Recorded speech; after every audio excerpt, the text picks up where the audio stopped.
Hi guys, how we doing? It is time, finally. Woohoo! I am trying to get a good picture here. This is hard to teach in whatever portrait mode. So, it'll take me just a minute to get a better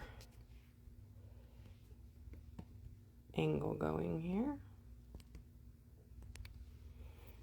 Alright, so what do we got in the picture?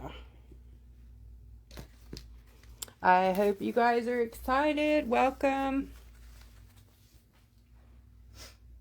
Welcome to my life.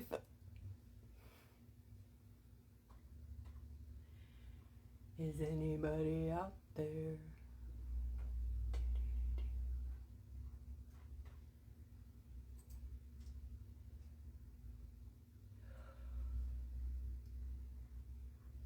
Yes, that was a yawn. I apologize. I'm sorry. Come on, come on. I'm not finding myself. Did you guys find me easy? It doesn't look like.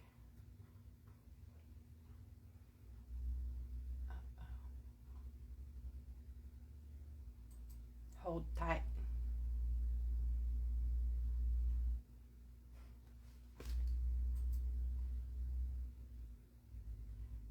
And there we are. They moved it back to the event. If anybody needs help, if you guys, have friends texting you or whatever, tell them to click on the event, and we're inside. We're live inside the event tonight. So it likes to rotate us around, I guess.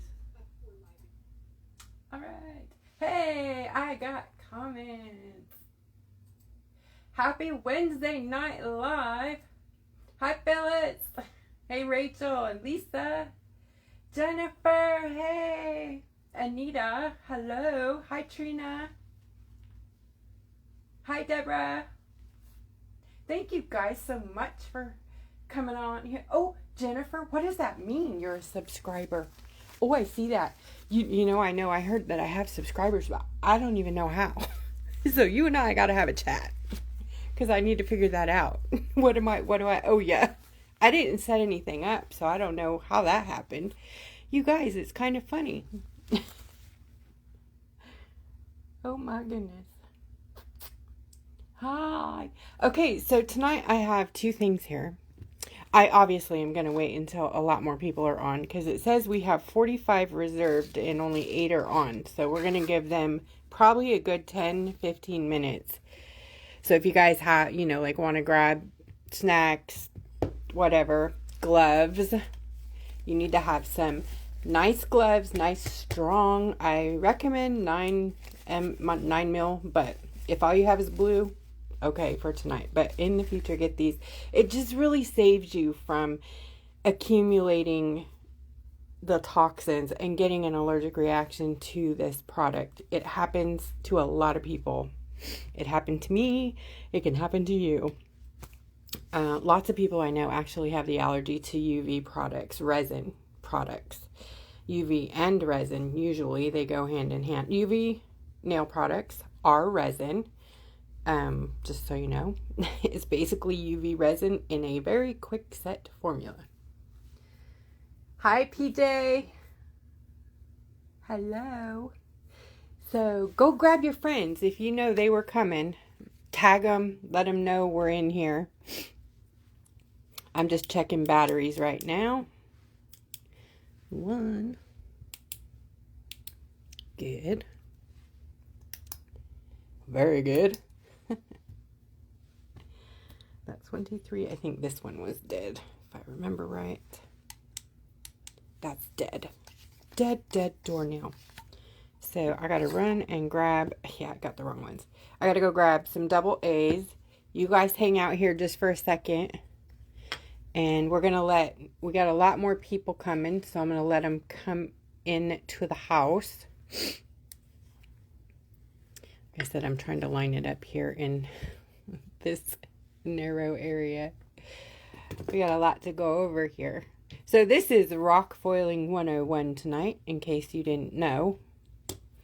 And there's a lot of supplies and tools and things, shortcuts, tips, and tricks that we're going to go over tonight. But the supply, if you're working with me tonight, the supplies I absolutely positively request and almost require that you have are alcohol.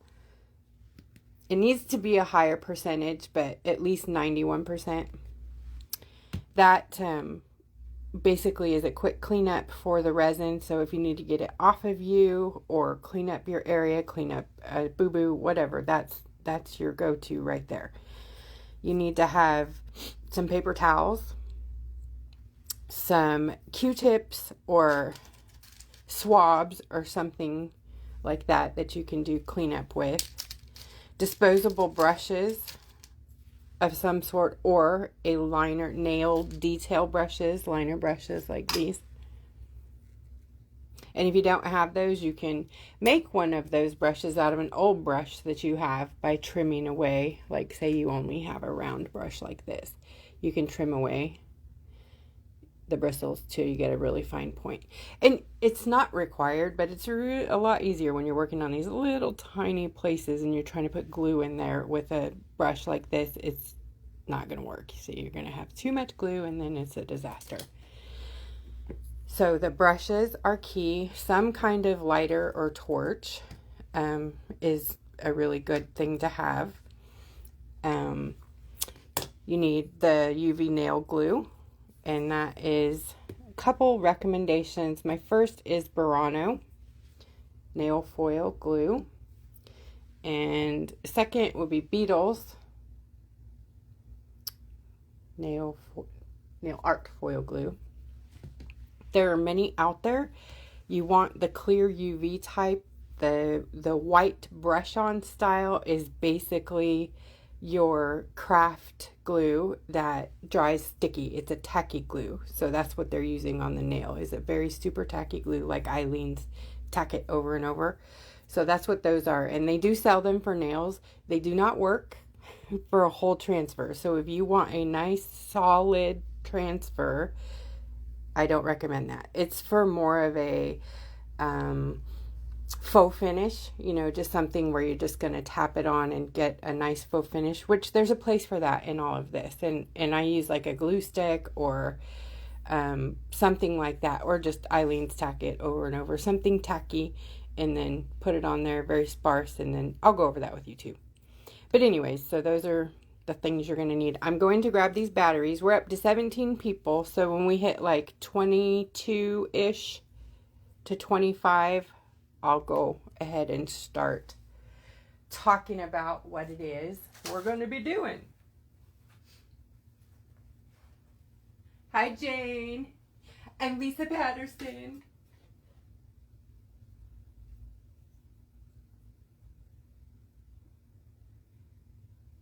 Trina, it's not in the store. It's by reservation. So send me a message and we can start a conversation. That way I don't forget to talk to you about it. The bee kit. If you guys have questions about the bee kit, send me a message. Hopefully if I have time, I can show you what I do know, what I have available.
All right, where are we at? 19 Come on, guys. Where is everyone? I know they're all eating tacos. No, it's Wednesday, not Tuesday. Jeez. Okay, what's Wednesday? Pizza night? We had chicken. Actually, I didn't have anything. They had chicken. Katie, hi. Hey, Sarah. Lori. Hi, friend. So glad to see ya. Nice. Ouch. Boy, I am not good trying to get batteries out. Okay. All right. Let's see. I am making sure that I have all fresh batteries in my flashlights. That way I can show you guys. Well, one of them doesn't have fresh batteries because I want to show you the difference. It's not dead, but it's also not the brightest. This one is a 50 LED UV flashlight. Not recommended for nail glue. This one is a, I don't even know, a anyways, this one goes by lumens, I think, but it's just one little LED light in there. But it is super duper strong. So it will wrinkle glue also. So these are no-nos for nail foil glue.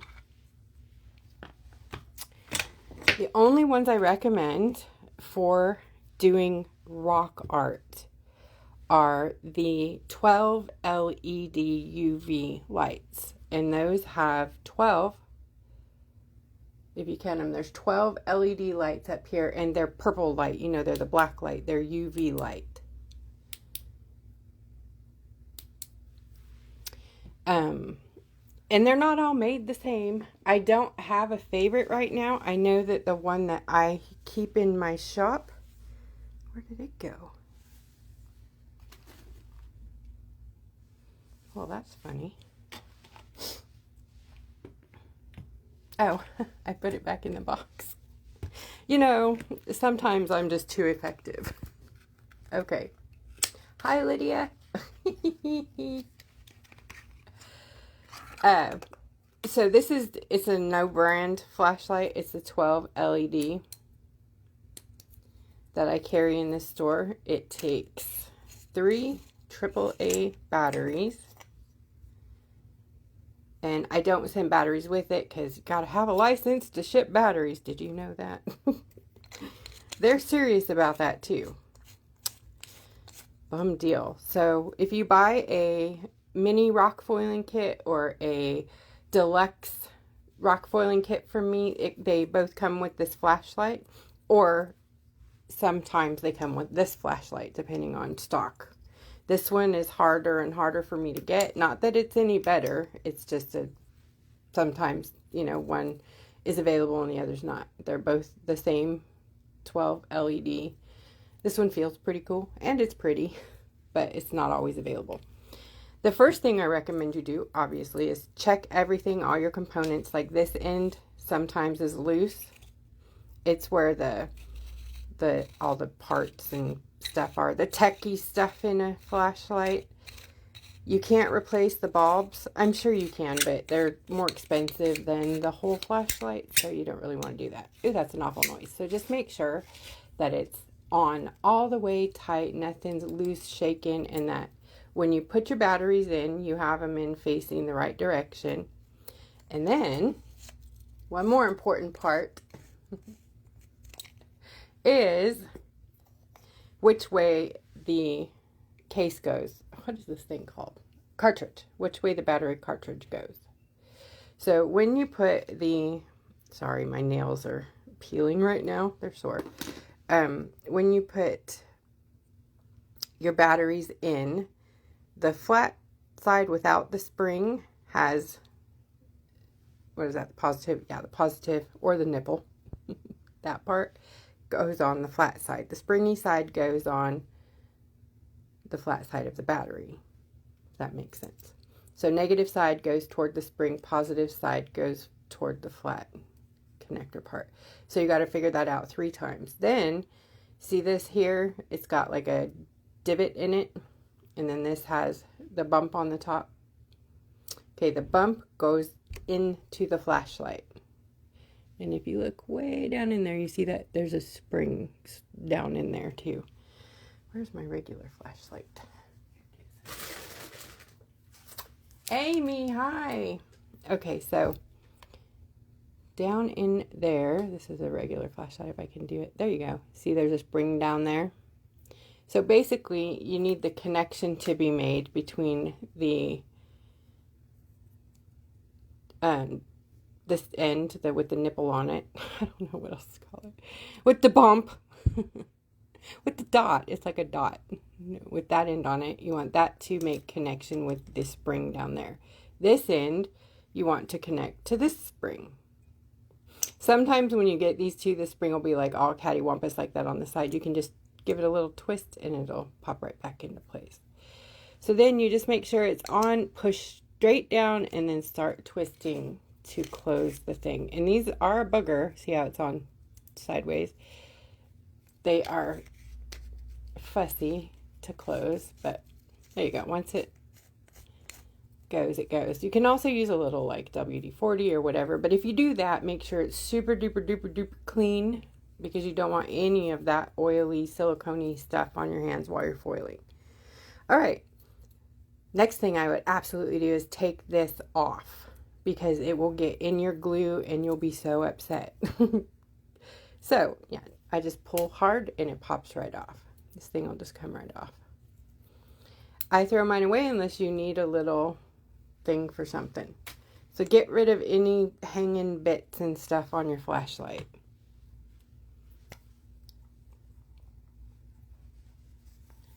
Hi, Elizabeth. Okay, how many people? 21. Well, we're almost halfway there. Okay, so these are the lights. We went over those. Anybody have any questions about the flashlights? What's a yes and what's a no?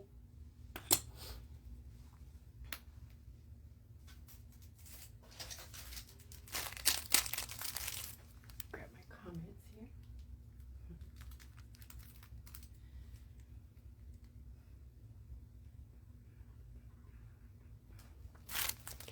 Okay, so we got the flashlight. That's a must. Then your glue, Burano or Beetles is what I'm recommending at this time.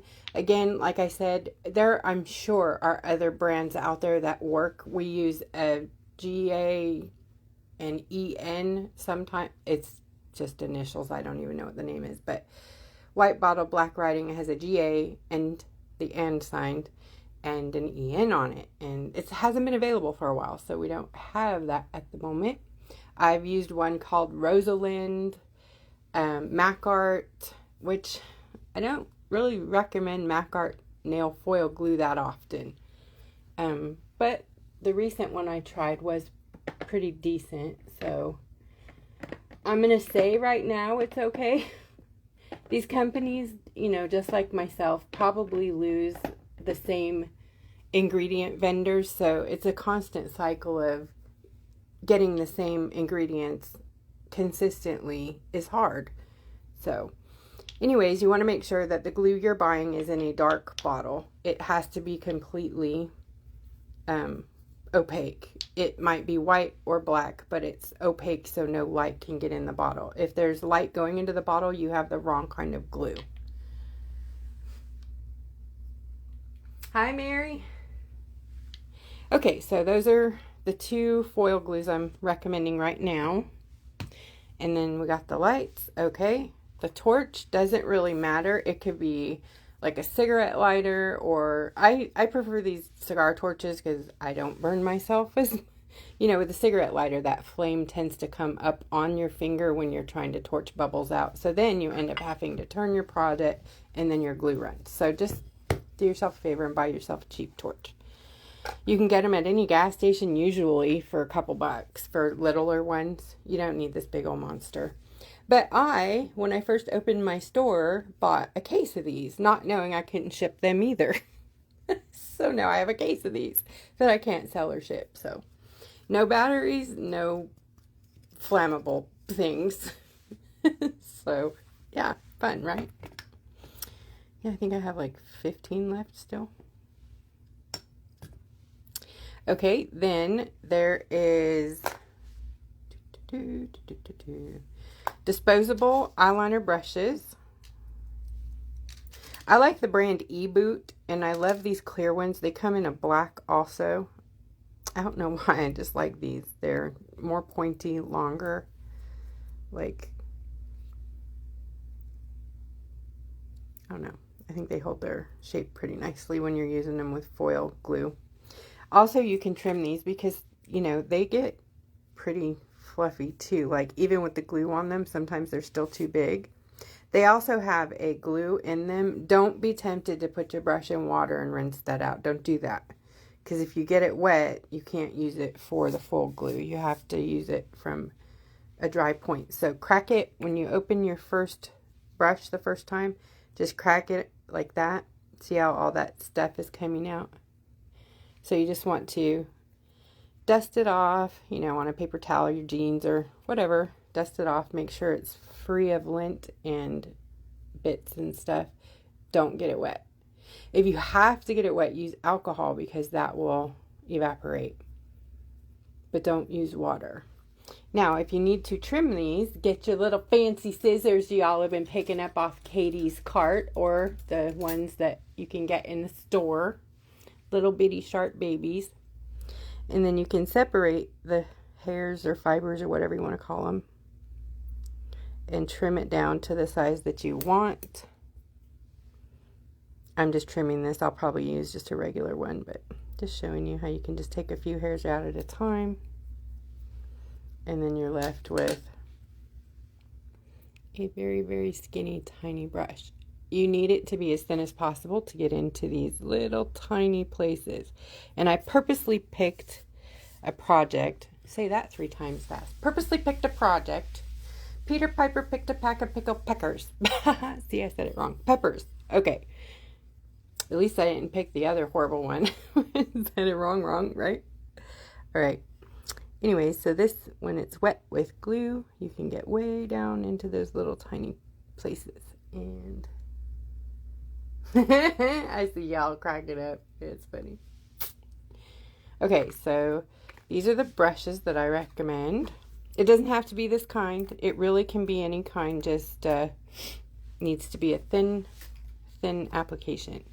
Also, we have these in the store. They're not necessary. They're just nice. They are ink wells. Sorry, got all the hairs in there. They're great to put glue in, and then you can just dab from the well. Deep, deep, deep. Right, nice. And they have a little holder there for your liner stick. So those should be available in the store. If they're not, send me a message. I have some, so they should be in there. Glue pen.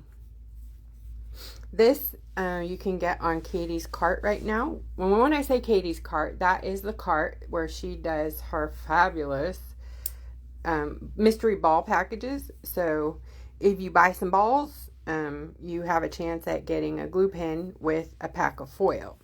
And this is the glue pen. It might not be this color, but this is the style of glue pen. And I've tried to put the directions on each pen because they're very, you know, they don't have any writing on them at all. Anyways, it's a press and flow feature. Let me here. So you basically, it comes with a little wax tip. You pull that off and then press, and it should start flowing instantly. See that? It's good. So that is the glue pen. Now this takes quite some time to dry. It says 20 minutes on here, and that's for like a very light set, no guarantees, can't, you know, promise you that it's going to work. I suggest a minimum an hour, probably overnight would even be better. This has been here for an hour and it's still kind of like gooey. Like, I mean, it's tacky, but I don't know that it would work for foil yet. So I'm going to try to use it, but it may not be dry enough until later, but we'll try. We'll try it. Okay, then you always want some scissors handy. I also did do this one earlier with the same glue, so this one's ready to go. I know you can't see it much, but there are dots on there, so we'll play with this one. And I'll show you how the glue pen looks with little dots. Burnishing brushes. I think we have a white set in the store now. We do have these too. I don't know if they're in there at the moment. I think I accidentally deactivated them, but we do have the black if you want the black instead of the white. And it comes in a pack of 3, not 4. So I don't know what's going on right here. Unless they sent me something new. This is crazy. Anyways, these are burnishing brushes, otherwise known as ink blending brushes. They also come like this sometimes. When I first started foiling, this was my preference. I do like it for big projects, but these have proven to be easier, faster, more firm. You really want a firm but soft thing for rocks. You can use a toothbrush or stuff like that. It's called to brush it, to burnish it. They call it scrubbing in the foil world. But that's more if you're, doing a huge application of like this whole rock, putting foil on the whole thing. And at that point, I would recommend a whole different kind of glue. So UV nail glue is best for these types of projects where you're doing little tiny spots. I know there's a couple of videos out there showing the process of putting on, the white foil glue that I'm talking about. And then foiling it. And what she's failing to show you is that there are hours time lapse between each one of those little dots that she's doing. So I don't know about you, but I don't have 27 hours to do this. If you want to do this in an hour, use a UV nail glue. It's so much faster. If you can. If you can't, I understand. I get it. I have the allergy and some people can't handle the odor. I get it. I'm not trying to make anybody feel any certain way. But what I am telling you is that the other way is a little bit deceiving. It's the same glue that's in these pens. It's the white tacky glue. It does work on full foil, on full metallic foils. But if you get into any kind of specialty foil, it won't release on that glue. So, just saying. That's my experience. I'm not the all-knowing for sure. I can be schooled. So if you know, show me. That's all I'm saying. I can learn new tricks. I just haven't found any yet. All right, I'm sitting down, so I'm no longer going to be able to see through the phone up there, but I could see on my TV. All right, let me check. Culinary torch is great. Jen, yes, love that. Katie's balls are awesome. I love it. Okay, so I have 2 projects here. I have the hummingbird, which is lined. It was basically traced with tracing paper, carbon paper.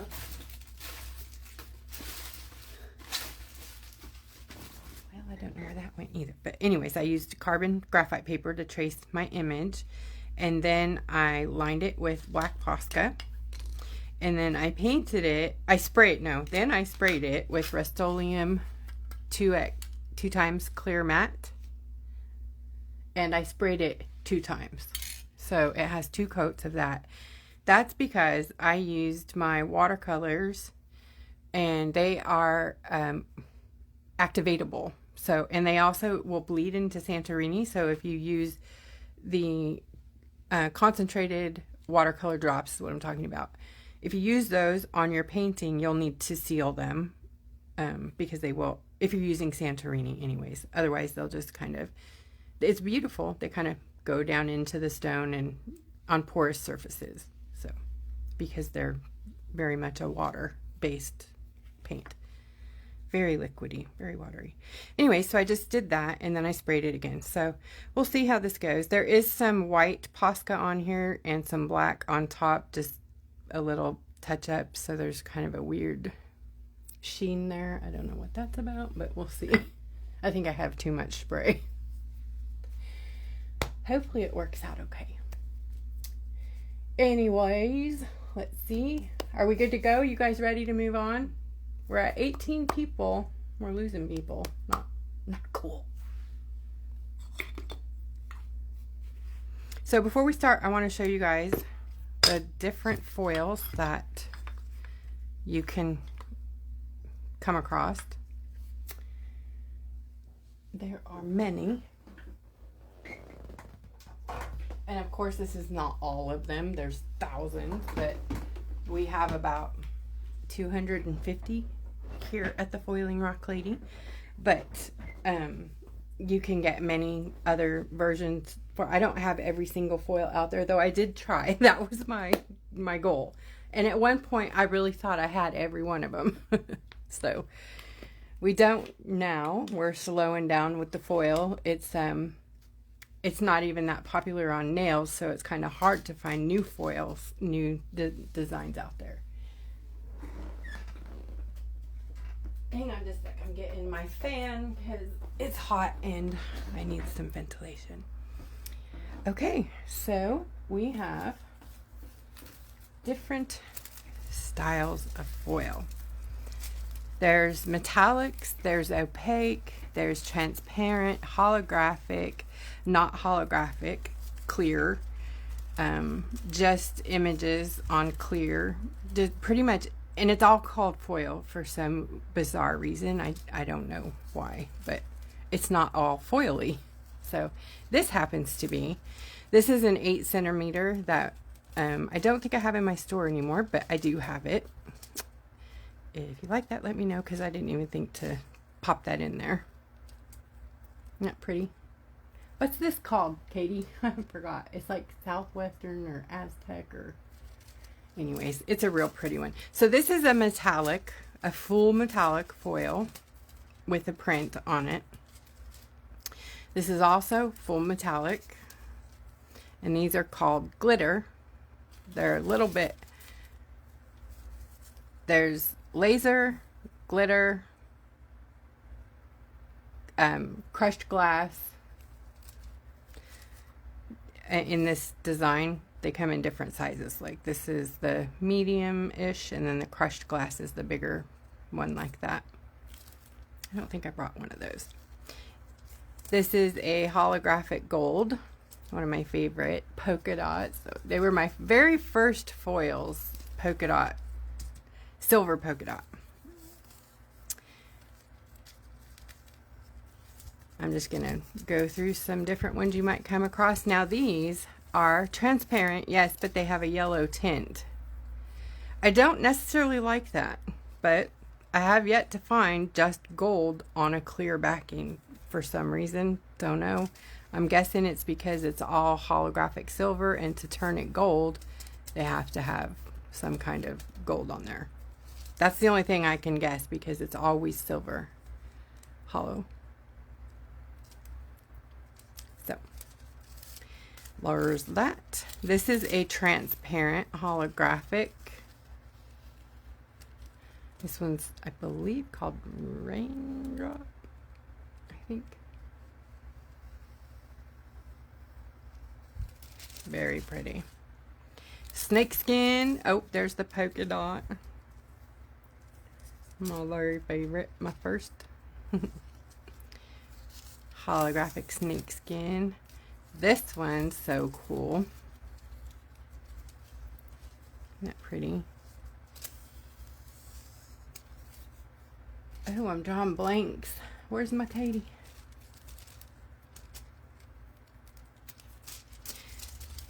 Alright, here's crushed glass here. This is the transparent holographic set that I'm probably going to be working with on the hummingbird. And this is the crushed glass I was just talking about. This right here is the larger size of the glitter here that you see pattern. So this is called crushed glass. This is plain hollow. Not that you guys need these names, but then glitter. This is strobe light. That's right, strobe light. Stars. I think that's either celestial or galactic. I don't even know what this one is. It's not really sold separately, but it's cool looking. This is only sold in the set. Yeah, the OG set. This is laser, and that's this pattern on just holographic transparent. I love this set because you can put this on any color you've painted and then it becomes holographic and has a pattern. This is disc and star something. Ooh, it's been a while. It's been a couple of years since I did my foiling 101. The last one. Star something. All right, here is the other full set. This is laser, rainbow laser, holographic, and it comes with red, orange, yellow, green, blue, purple, you know, all those colors, plus silver and rose. And I'm going to use these on the butterfly. So hopefully I can get both of these projects done. I think I can, even though I haven't foiled like that in quite some time. Another favorite set of mine is the Victorian. It has 12 foils in it, and they are amazing. This is just a few. I just grabbed a few, but they're absolutely stunning. I kind of call these like designer or accent foils. Then we have the opaque, non-holographic, regular foils. Well, I don't know why they're called foils, but like this is just an image. And that's Galaxy. And these are the kind that most of the time don't transfer well with a non-UV glue. There's another Galaxy. I have lots of Galaxies and those things. This one is holographic. It's part of our abalone shell set. Isn't that beautiful? I just brought some of my favorite foils in, so just to look at. These are foil, non-holographic, but foil, metallic. Isn't that beautiful? Gorgeous. This one's called Pearl, but then there's the lace. The lace comes in black and white and silver and this color gold, and then there's like a beige. It's pretty. That comes in a set. Black foil or black lace and polka dots. Fishnet. That's always fun. Here's some more of that lace.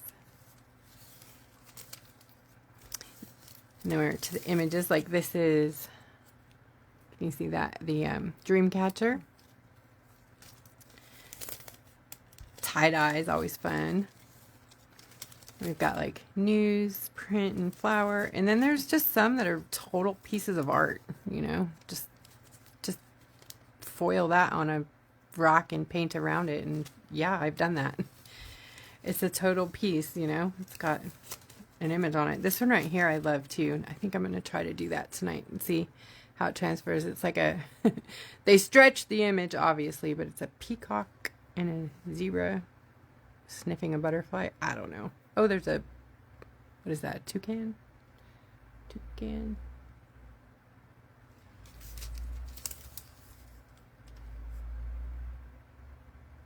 Southwestern. Thanks, Deborah. I couldn't remember if it was Southwestern or Aztec. Thank you. That first one I showed. So I'm going to keep this one out. And I'm going to show you just some dots on the rock. I have a few of these so you can see the difference in them.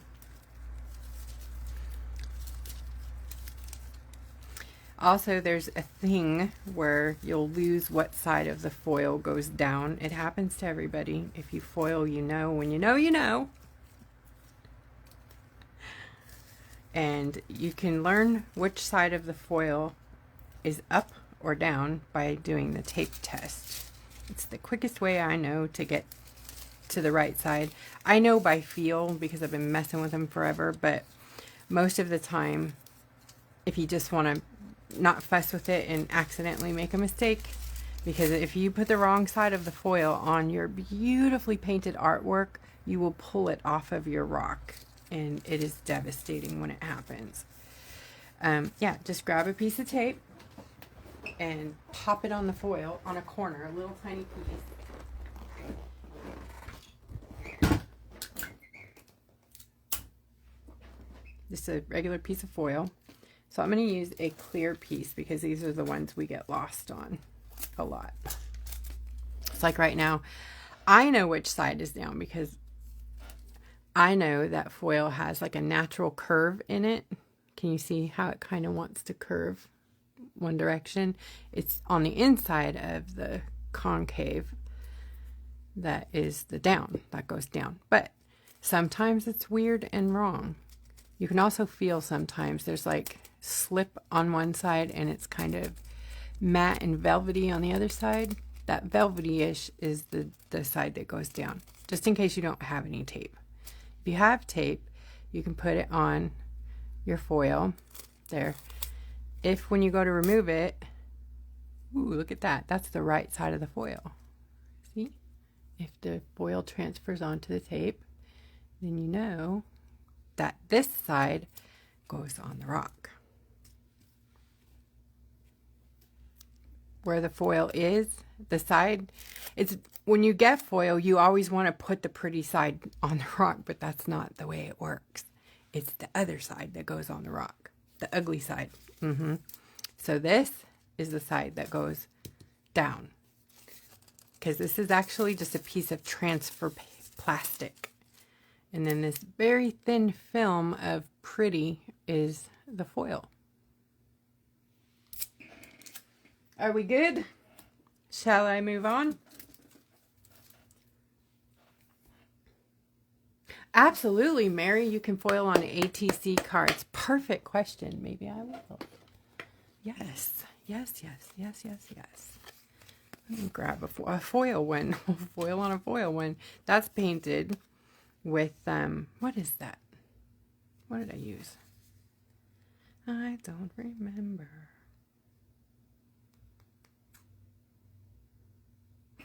I don't remember what paint I put on there. But I was just playing with it. Let me see if I have another one started over here. Sorry for the reach. I have a new light. What do you guys think? Is it good?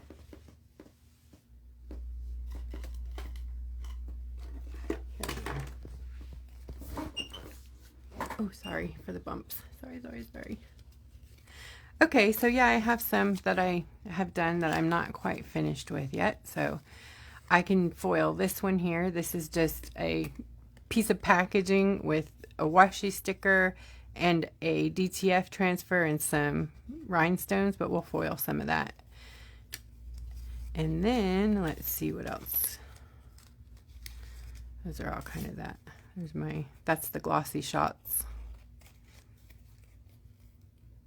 Not really room on there, so we'll do this one. Yeah.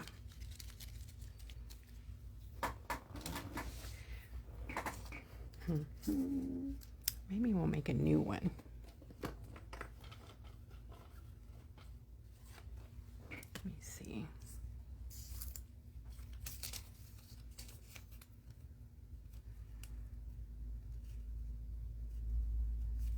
Yeah, we'll make a new one.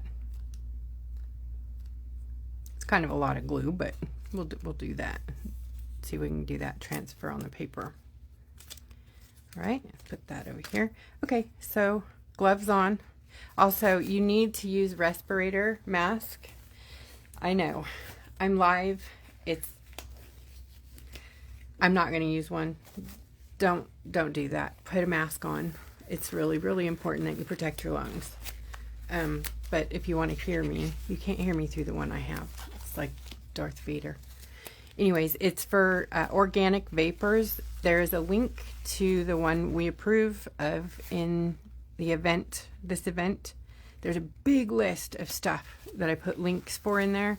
It takes you to all of the products and the supplies. So you can, it's not, I don't sell the mask or anything like that. So it takes you to Amazon to get the one for organic vapors that will protect your lungs from these vapors.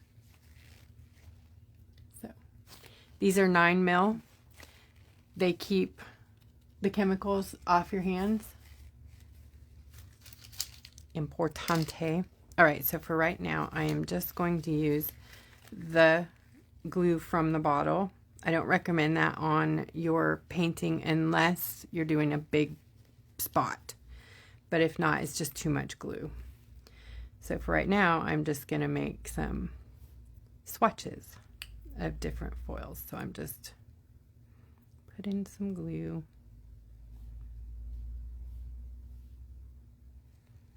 Oops. UV glue is cured by UV light, and most light has some UV in it. If you're working in your room during the daytime and you have a window open nearby, it will cure your glue. So if you turn around and you come back and it's like, uh-oh, you know, it's probably you're sitting by a window or there's some light source that is putting off UV light.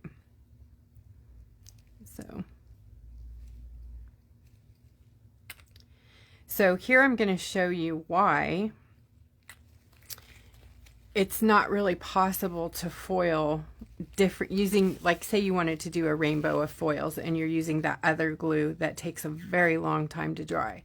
You can't really do like 16, can't put all the glue on and then come in with your foil, your different color foils without messing up and getting it all over the other ones. So that's why you have to go one by one by one. But for right now, we're doing samples. It's not a big deal, but I don't recommend doing your project like that. Like don't go through unless you're super, super good at foiling and secure that you can do it without accidentally getting the wrong foil in the wrong place. You know what I mean? Like if I'm trying to put this foil on here, sometimes it'll fall on that one or whatever, and then you can't fix, you can, but you have to kind of destroy it and then rebuild it. So just a tip. All right, so now you want to cure it with your light. So a couple things here. I have, oh, this one's dead. This is the dead one. So that obviously won't work. You want to check your flashlights for the batteries. I have a whole bunch up here, so I did check, but I wanted to show you guys.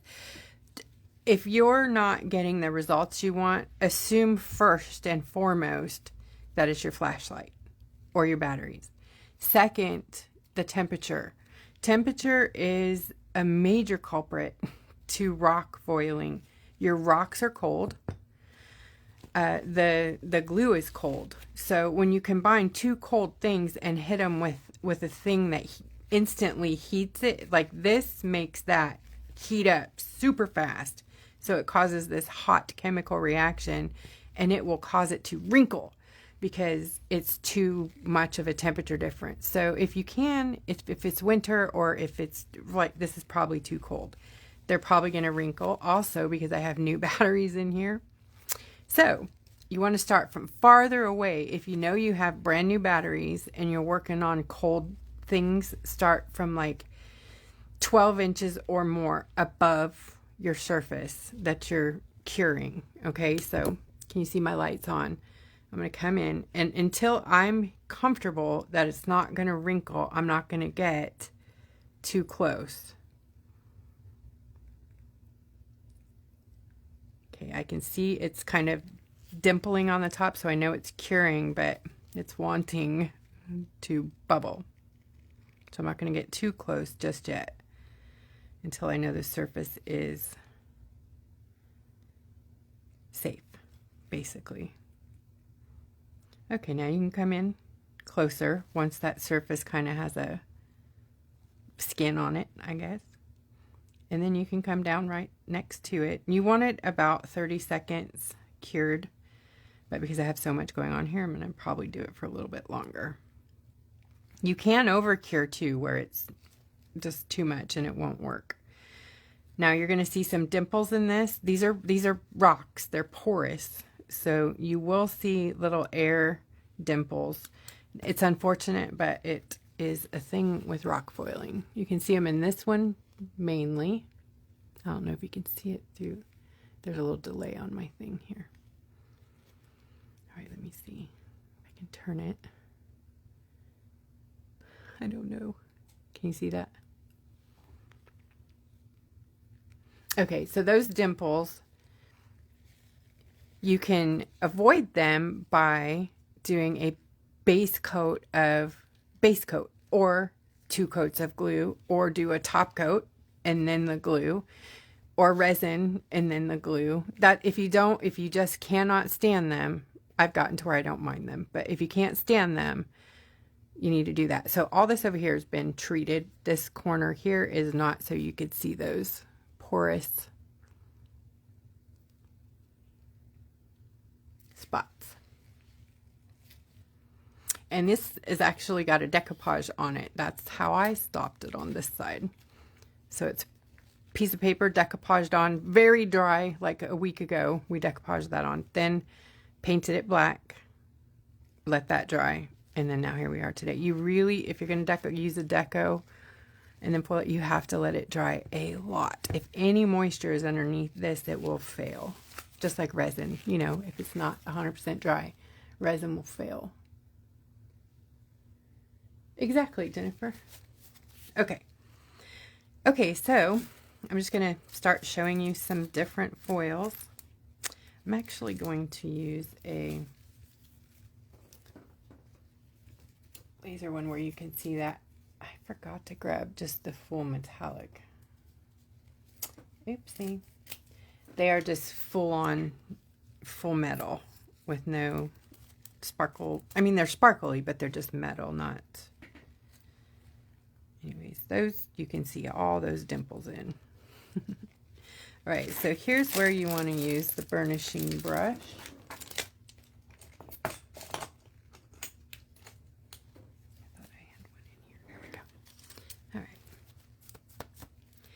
So then you basically smush, using my left hand, and you're trying to get the edges, you know, all this foil around those edges. You can also just use your fingers. Great transfer already. So see here what's left on there? It has those dots. Those are the dimples. So if that bothers you, you can go back in and with something a little more pointy, but not like a safety pin or anything, because it'll just poke through it. Like this, you can poke it down in there, try to cover them up. Now, if this was a pattern, you couldn't do that because you would see it, you know what I mean? So see, there, we just foiled right over those. And now at least there's not black dots in your color.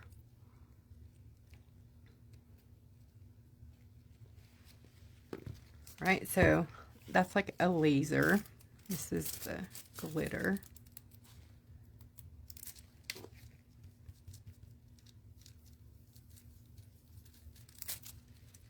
Nice, full transfer. Gotta love that.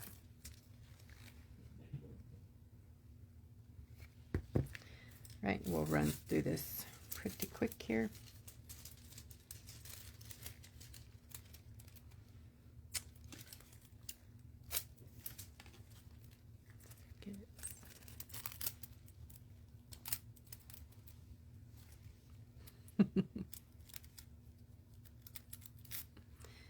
Very nice. So you see how you can just take, there's nothing, just the glue and the transparent foil, and now you have this. Oh my goodness, right? Isn't it great? Now you have this rainbow of color, and it's a clear thing. There's no color in it. It's just the prismatic fun of a holographic foil. They are very staticky, so be prepared to curse them. They will stick to you, and they are relentless.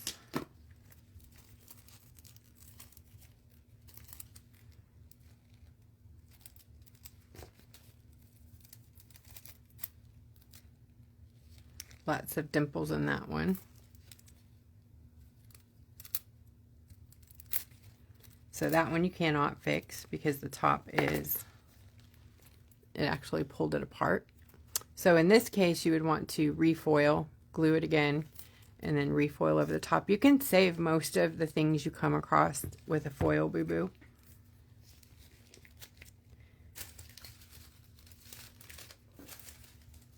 All right, let's see what else do we want to see here. I also like to have one of these ready when I am foiling. So if I want to test a foil and see what it's going to look like, I usually do half my rock black and half white. Isn't that great? Pretty. Snake skin. Oops, see, got the wrong side on it. How about that? No, I didn't. Okay, so this is a fussy one. All right, so if you get a fussy foil, let's try this again.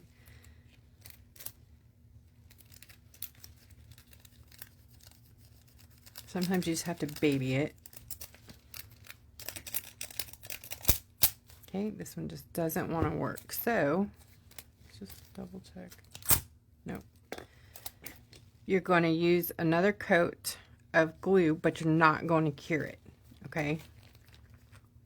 So here you put your glue on. This is called forced foiling, or what I call reverse foiling, but you're forcing it. Don't cure it. It's like automatic to want to cure it. Then you're going to put your foil in the glue while it's wet, and it will, you know, go outside of the line because it flattens.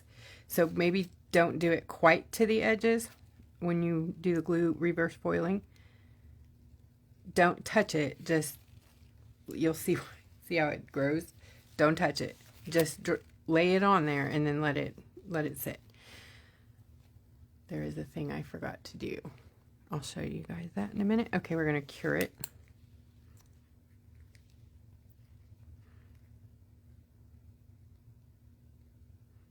Generally, it won't wrinkle when you reverse foil, but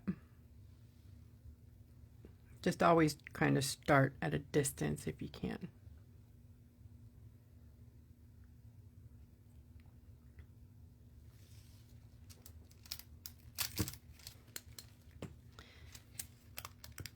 Did I put the wrong side on? There. So you've got your forced foil. Reverse foiling technique.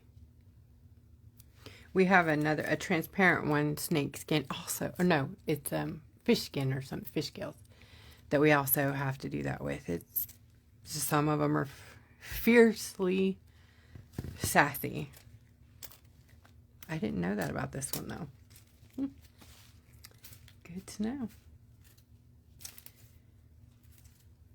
If you can't make it work, send me a message, because there's usually a tip or a trick or something, you know, that we can definitely figure out.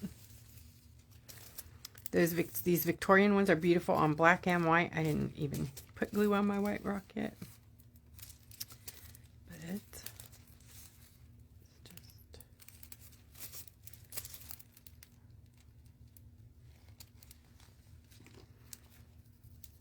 I'm going to do a couple more and then I'm going to stop. So in case we need to check foil, we'll have a little sample here. Isn't that beautiful? Which one? Where's the other? Oh yeah. These. Galaxy. You always want to go over, like, You don't want to put your foil on this way because then you're going to stick your hand in the glue or your foil in the glue. So always put your foil down the direction where it's already been foiled, so you're not dealing with transferring it somewhere you don't want it to be. So that is an opaque foil with no metallic in it. That one's Galaxy. And then we have, where, oh, I might not have brought one. Okay.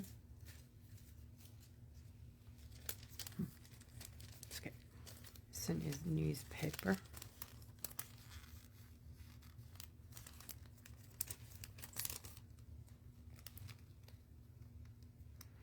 Okay, another thing.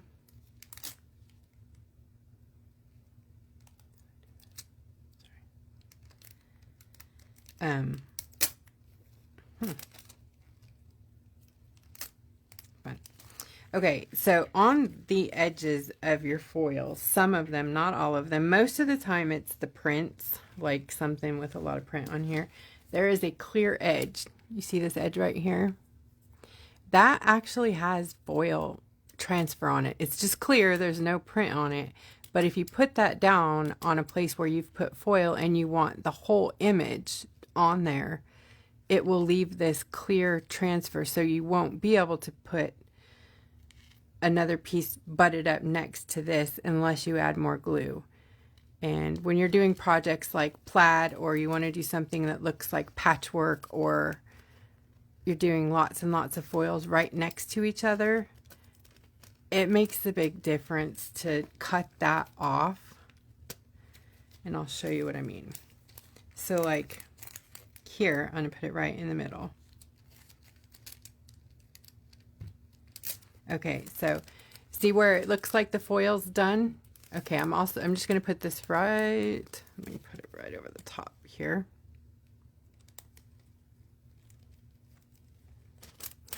Whoops. That's why you don't do it all at once. Okay, but do you see the black line in the center right there? That's because it had that clear edge on it. So if you don't want that and you want just a solid look, you gotta cut that off or put more glue. That's another tip from learning the hard way. All right, I'm gonna do this one and the red one, and then I'm gonna stop. I know I keep saying that. I'm gonna stop. It's fun. Foiling is a lot of fun. Also, you can tell if your foil is gonna be like, if it has any bubbles. You see the little bubble under the foil here. Sometimes when you pull that up, that will mean it's not transferred in there. See the back of that? So that wasn't supposed to happen. What you want to do is come up slow. I'm just going to do both of these here. Come up slowly, and then you can lay it back down right where the pattern stays where it's supposed to. So you come up slowly, and if it doesn't transfer to your desire, lay it back down, try it again, try it again. And that will give you a nice even transfer instead of, you know, this partial business here. You'll get a nice full transfer there.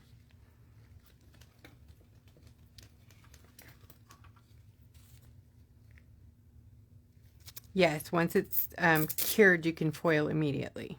Exactly. Sorry.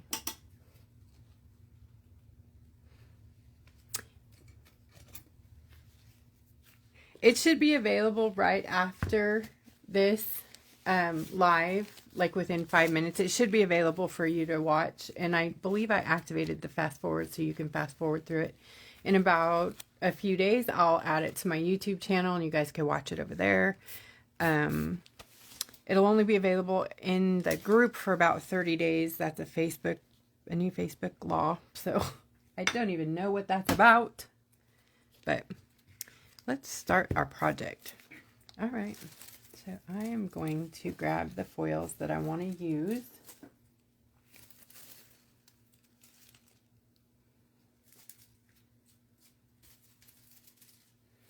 So I think I want to use some polka dot. Oh my gosh, it's been a minute. I'm so excited. Some polka dot.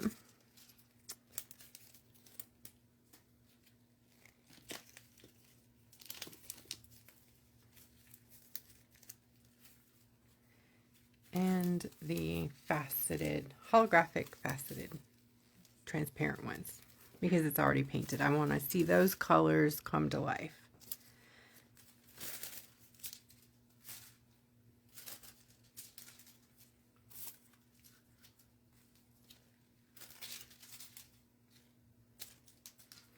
All right, I'm going to get my brush.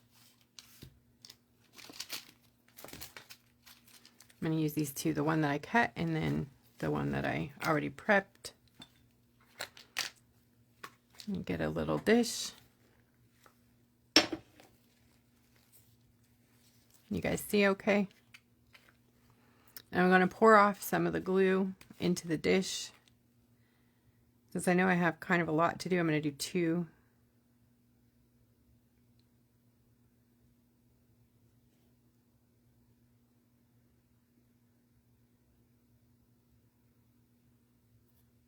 And make sure you always recap your glue and get it out of the way, because you're going to be using your light a lot.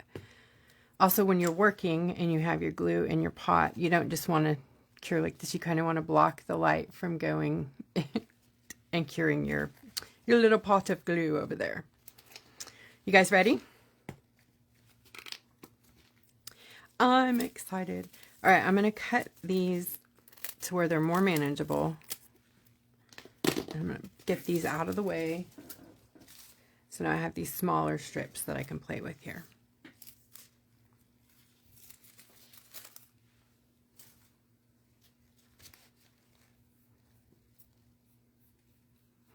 It's a good idea to have some really good, nice, pointy tweezers around, because it's really hard to pick these foils up once they are out. They are staticky and they stick to silicone.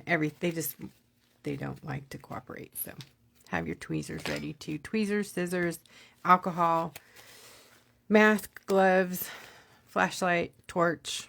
You got it. I'm going to start with the skinny one. And I dip in. You don't want to make bubbles, so you just want to dip. But don't like, you know, just check it.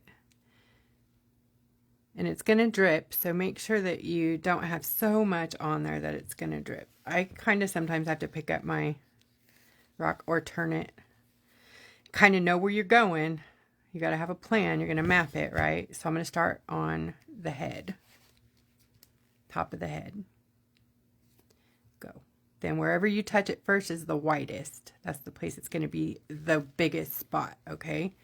So I know that I have to go into this small area up here. So then I'm going to pull it toward the beak with my brush point, and that will give me a tiny glue area, you know, with, I can do detail. That's what I'm trying to say here. Detail. Sorry, the older I get, the harder this gets trying to articulate. Ooh, see, I remembered the word. Okay, so like that.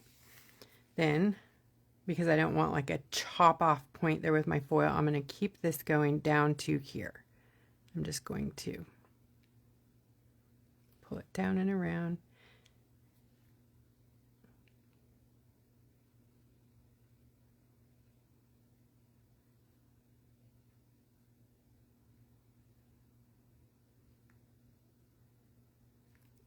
You basically want the thinnest amount possible, but not too little that you can see all your brush strokes in it. I must not have sprayed that good. My paint's coming through there. How funny. Okay. Oh no, I remember. I went back and touched up some stuff. Okay. That's cool though. Looks good. All right. So paper towels, which I don't know where they went, but...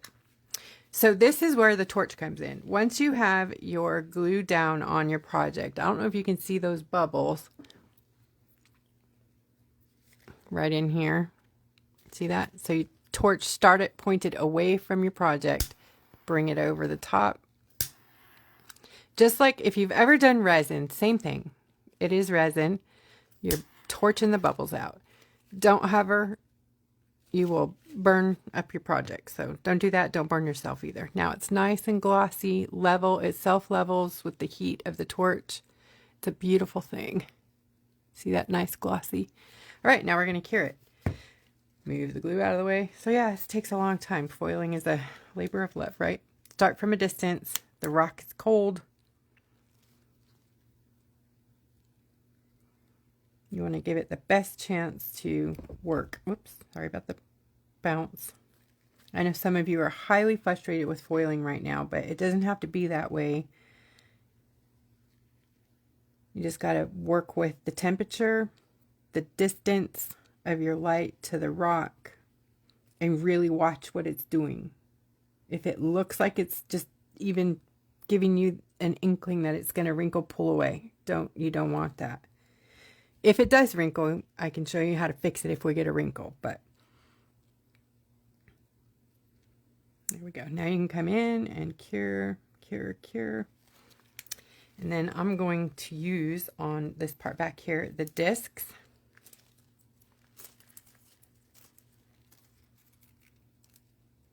Put that down.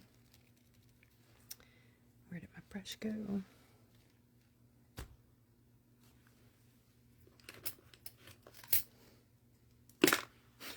Did I put it away? Boy, where's my Katie? Oh, I did. I put it away. Look at that. I'm all being effective again. Stab it.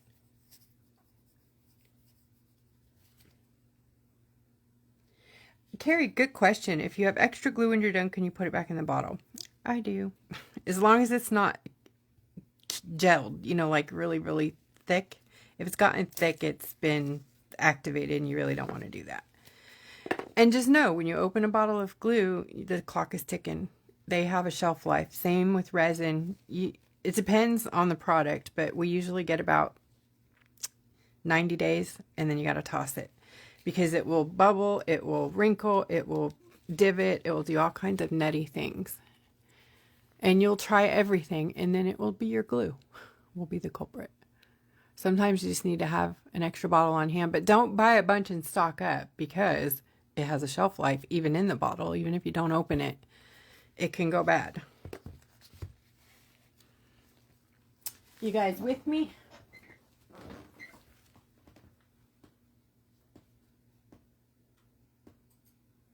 Also, good point. Good point, Jen. Where you live makes a huge difference. Gosh, there's a lot to remember. So, humidity is a huge factor in foil. Think about if you resin, the humidity messes up resin. So same thing with foil. If it's super humid, like here in Texas, if you can condition your air, that's great. If you can't and you have to work in a humid area, you're probably going to have a lot of trouble. What? Oh, no, Katie's right. You shouldn't put it back in your bottle. She's right.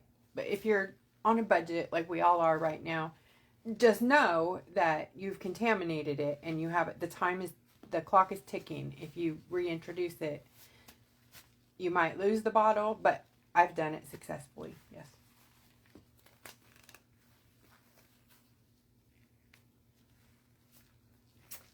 Katie can answer anything she wants to. Sometimes she knows better than me. Knock it off, KATIE Thompson.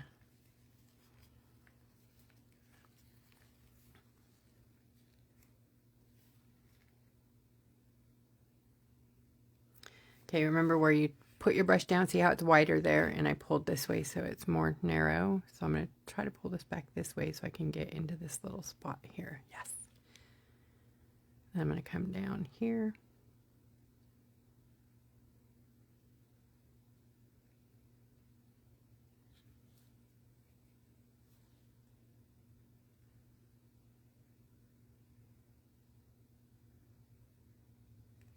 there's a little spot in there that you can either choose to go very, very delicate around these spots, or you can just go right over them and use foil to accent it, which is what we're going to do today, because we're not going to be fussy like that, because we'll never get this done.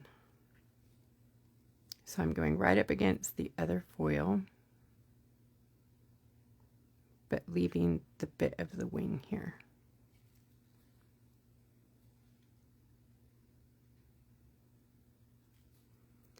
So I'm doing the whole belly and the under the chin. So I'm going to go all the way down to the bottom part of this tail.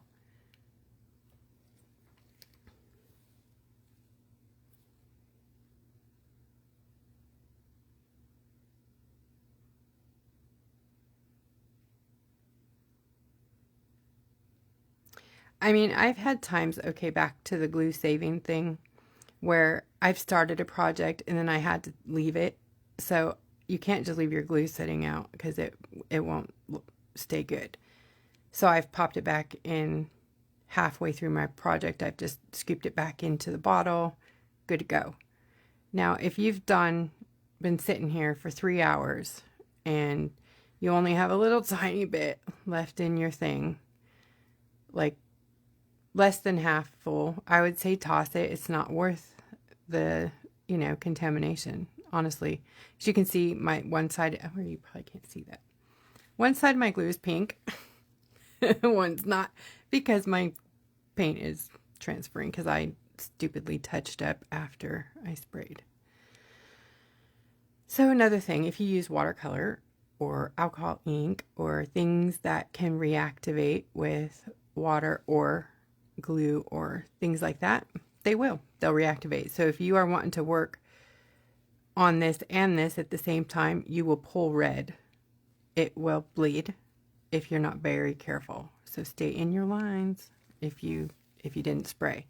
You can stop all of that by spraying and then leave it alone at that point. On my ink trays, there's also a little cradle there for you to store your brush because when you're using the torch and the flashlight, you need your hand. So a lot of times we would used to do this and it would roll off and land in our foil or anyways, this solves that problem. It's a good little thing to have there. And you can reuse those. You can cure it, pop out the glue, nice, easy peasy, or use alcohol is even better, just in case you don't get the glue to pop out. Just spray it with alcohol and wipe it out with a Q-tip. And the torch looks nice and glossy and good. I'm going to go ahead and cure. Move my glue out of the way. Get back, Jack.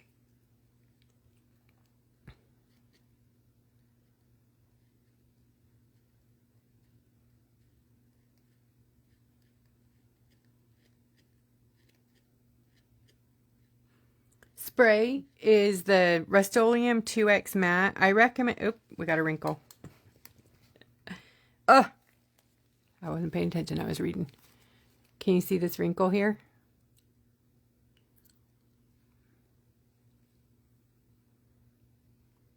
So that that's the dreaded wrinkle of the foil. Oh, come on. I don't know if I can make it. There. I think you can see that there, right? There. Oh my gosh, don't move. Okay, so that, ta-da, is because the rock is cold and I wasn't paying attention. So you can either choose to peel it off right now while it's still half wet, or you can go ahead and cure it the rest of the way and then do another coat of glue, which is what I'm going to do because I don't want to fuss with it like that today. But if you needed to, you could take this and peel it right here, and it's going to be very gooey and wet. You're going to peel it up, and you do run the risk of getting it all over your rock, so just have some alcohol and a Q-tip ready. Pull it up, make sure you got a paper towel handy. Pull it up, put it on the paper towel, and then clean it off with alcohol and a swab. Dry it really good, and then do it again. You'll probably have to paint it again. Boy, that's a bad... It's a bad one. I think I waited too long. I'm going to have to pull it off. Yeah. All right. So I guess you do get to watch me fix the boo-boo, which is what this is about. So I had to grab my paper towels. I never did go back and get them. It's a good thing these things happen. So what you guys are learning is that even people who have been foiling for years have issues with foil. So because you're foiling something that it's not made to work on cold surfaces. Our human bodies are, 98.6 mainly, and it's made to work at about that temperature. So anything colder, it's like, ew, no, I'm gonna lose my paint, but that's okay.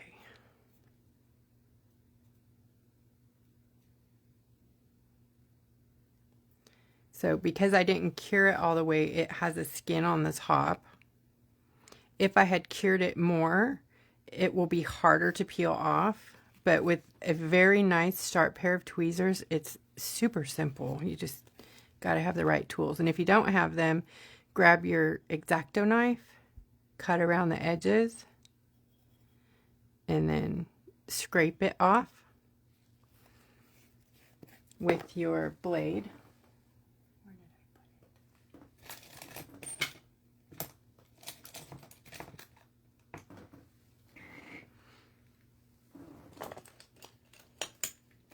Here we go.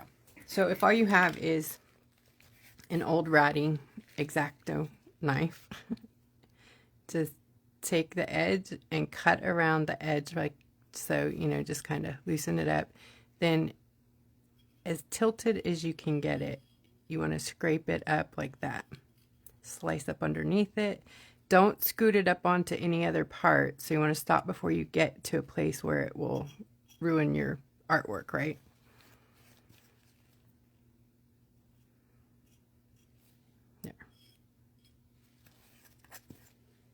Okay, so that's all that skin is off there. So now I'm going to go in with some alcohol and a swab and get rid of this, because if I put my arm in that, I'm going to be in bigger trouble than I already am. Yeah, I don't want any new issues. Okay. I need a bigger one.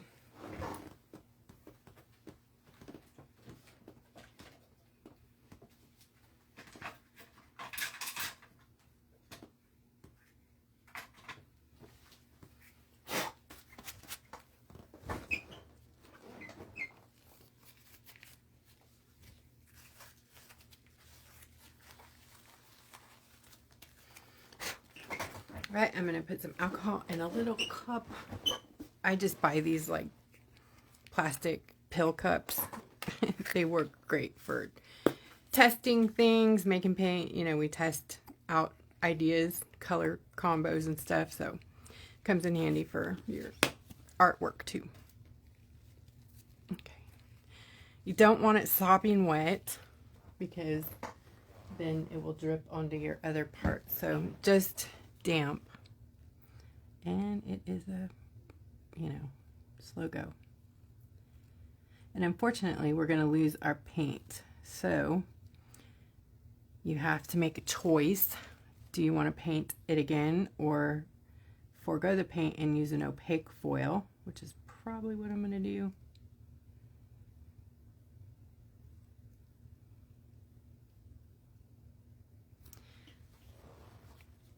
Right, clean it up some more. Nice, we got all the way down to the rock.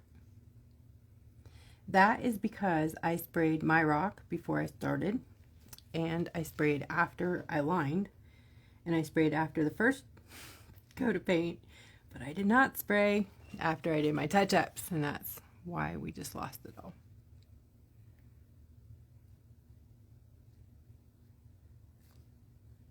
You got to spray good, because glue and alcohol go through paint too. I didn't get the edges off very good with my tool, but I'm not going to worry about them. Half the time it's not as critical as you think. Like, you don't need every little bit of it off.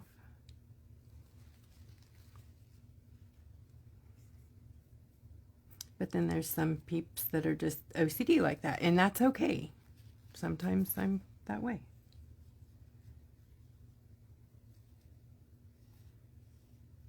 Okay. You want to make sure it's very dry. And if you have alcohol, open. No. Make sure it's soaked up out, no fumes. No fumes in your area before you use that torch again. Okay? We're not going to combust here. All right, one of these dudes.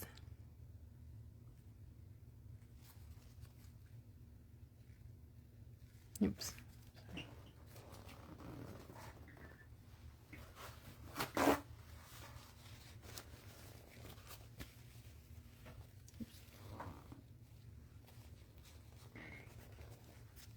Oh, it's already 9. Oh my gosh. Sorry guys, I really thought I could get through a project. I think obviously I'm going to keep going until I'm done so that I don't have to do this in 2 parts, but we'll cruise along here just as soon as I get this fixed.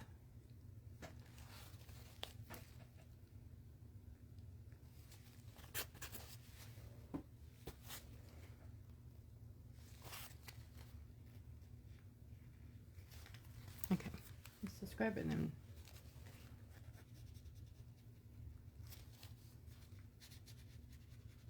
Alcohol is pretty amazing, huh? Okay, we're gonna stop.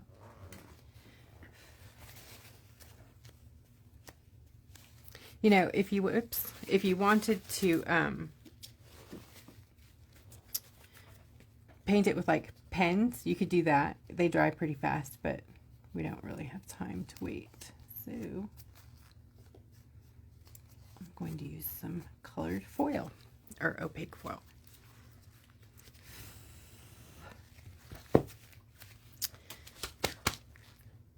Here we go. So I'm going to use magenta, this color right here, for in here. I'm trying to remember where my,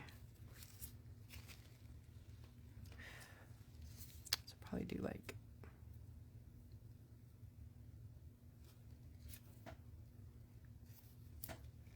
and maybe that up there. This is going to be interesting. I can do it though. We do have a foil that ombres. You know what? I'm going to go grab a piece of that. That's going to be perfect. I'll be right back. It'll take me just like less than 30 seconds.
Did y'all hear that?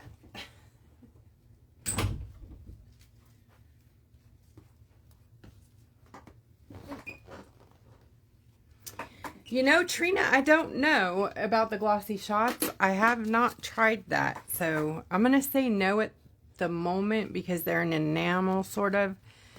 I think they might dissolve the foil. So they are water-based, but they're crazy. So this is what I'm talking about, ombre. This foil's like damaged. It's not even for sale, but I had a piece of it, so I wanted to try it. This is the one I'm thinking. I think I'm totally going to do this. If it's big enough to even show. Yes, I think I'm going to do this. La la la. Okay, I hope, well, we also have this one, which would be very beautiful too. This one is for sale. This one's like the whole rainbow. Love that. It's pretty, huh? Okay. This one has wrinkles in it already, so it probably won't show when I transfer it, but if it does, we know why. Okay, good. All right, glue. There we go. Well, this is going to be easier. We'll just big old section.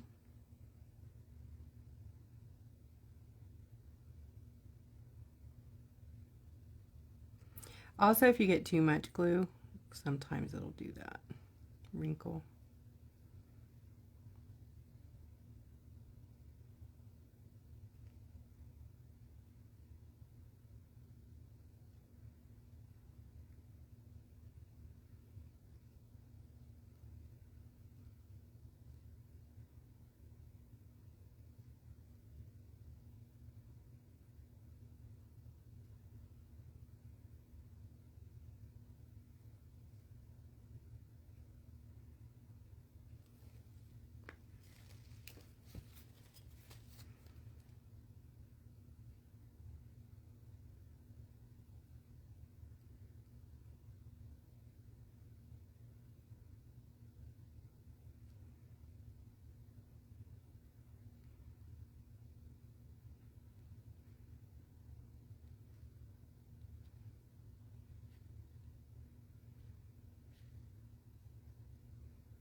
I'm just trying to pull down the glue so that I don't have to get any more, so that it's not thick. Because I'm not altogether certain why we wrinkled, but because I was at a distance, but I think it's because I wasn't paying attention and I just held my light in one place. Because I was reading comments. So I'm going to ignore you for a minute until I figure this out. My rock is definitely cold. So I'm going to give it a heat under here with my torch. Yep, it's a stone, so it can get very hot to your fingers. Just be careful. Okay, I'm also going to torch the top, but I'm not going to boil it. Just warm it up till it's nice and glossy and no bubbles. And then I'm going to pray. I'm also going to grab my other flashlight that I know the batteries are not as crazy. Yeah, this one's okay. So I'm going to try this one with less new batteries, and I'm starting at, like, let's say 18 inches now, at least, maybe even 24. I'm just trying to get that initial skin cure without wrinkle. Okay, I see it pitting a little. That's a good sign, because no, it's trying to wrinkle. Damn it, it is wrinkling. I don't know what's going on right now. Okay, well, we're gonna have to do 2 coats then, because it's just gonna do it, I guess, tonight. It may be the humidity. It's very humid here right now. But this first one didn't do it, so what? What is going on? Oh, it's pulling out. Maybe it's gonna fix itself.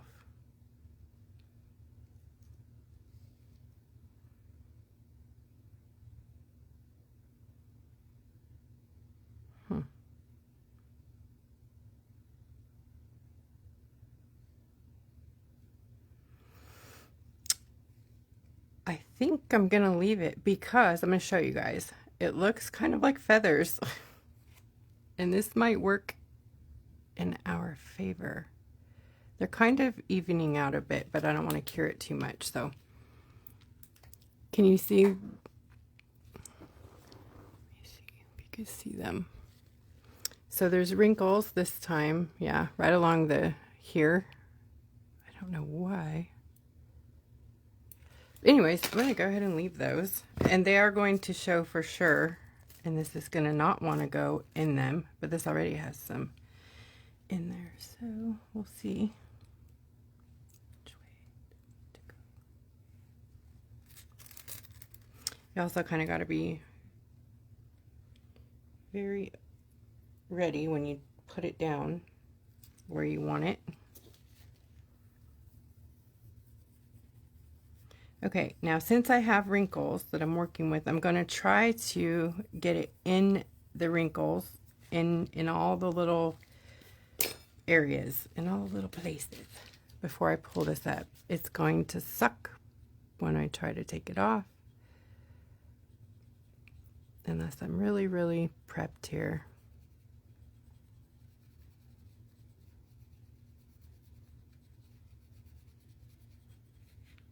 So I'm going right around the edges.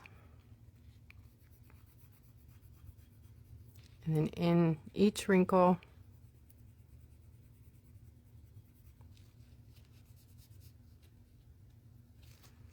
okay. I'm gonna pull it up. Yeah, see how it doesn't go in between the wrinkles. Oh my goodness, really.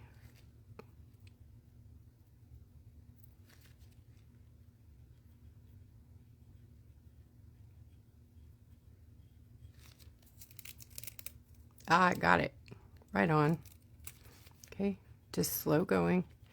So now there is going to be a texture thing. You're going to be able to see the texture. The foil's down, but the texture's there.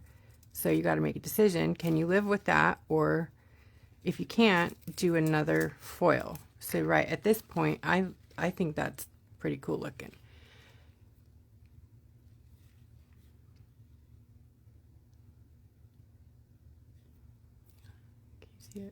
Okay, so at this point you can, if you wanted to do another layer of glue right on top here, because now this is a base coat, you can do another layer of glue and chances are it won't wrinkle.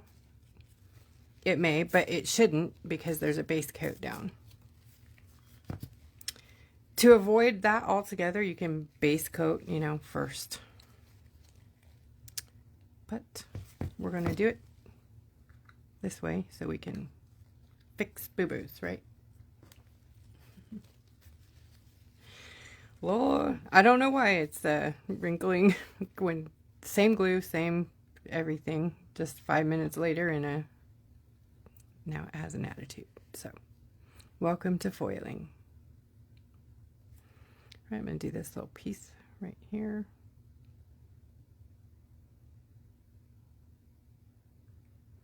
And it's the dark piece around the eye, so I'm actually not going to use like holographic. I'm going to use, you probably won't even see it, but it's like a black lace kind of, and mainly just to fill it in, but not, I don't want it like flashy and bright.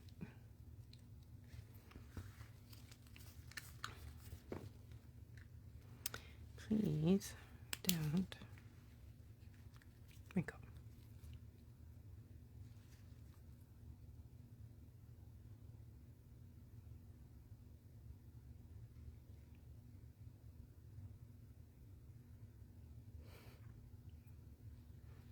It's so weird. No wrinkling at all. How funny.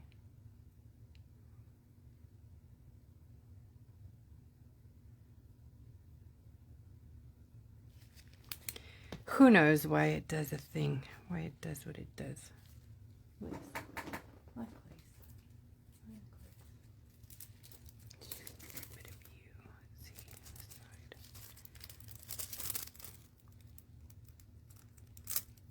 Okay, yeah, you can't even see it. It's just to fill. Okay. You know, I think I'll do the beak with that too.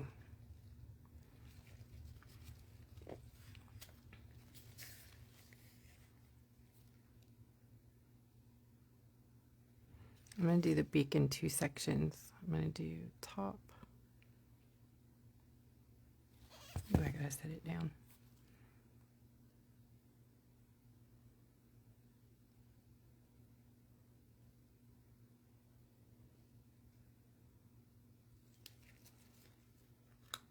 And I don't see any bubbles, so I'm going to warm it anyways just to get it warm.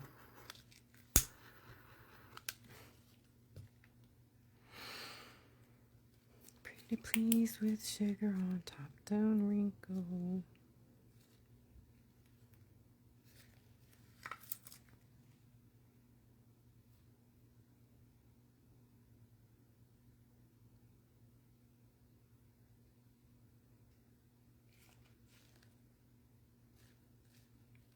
See, no wrinkles. Why? Okay, what do you guys think? Any scientists out there? Why would that wrinkle and not anywhere else? Bizarre. This has been a question over the years. Huh, foilers? Why does foil do the things it does?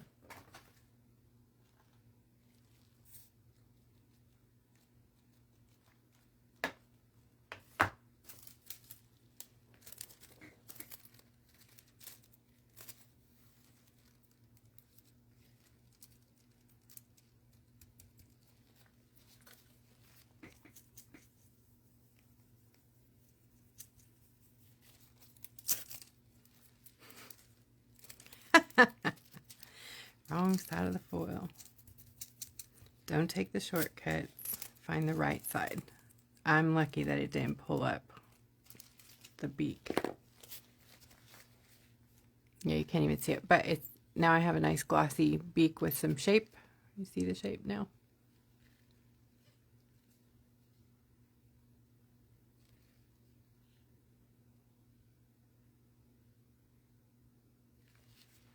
I'm going to do the bottom part. Remember, where you put your brush on first is the widest place, so you want to start in the widest place. So I'm starting down here where it's whiter.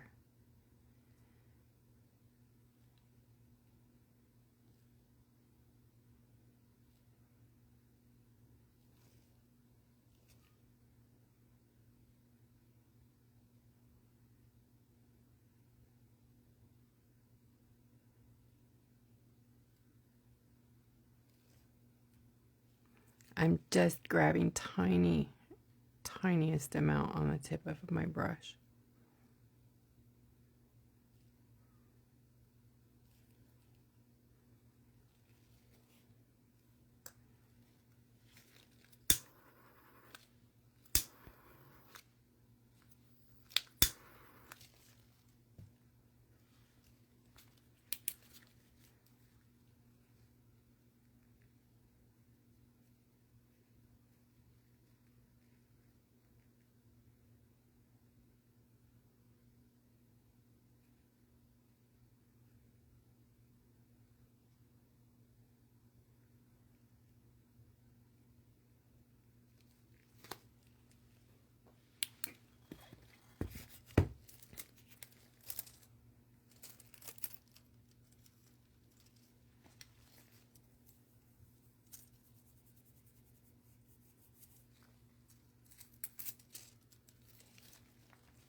Beautiful.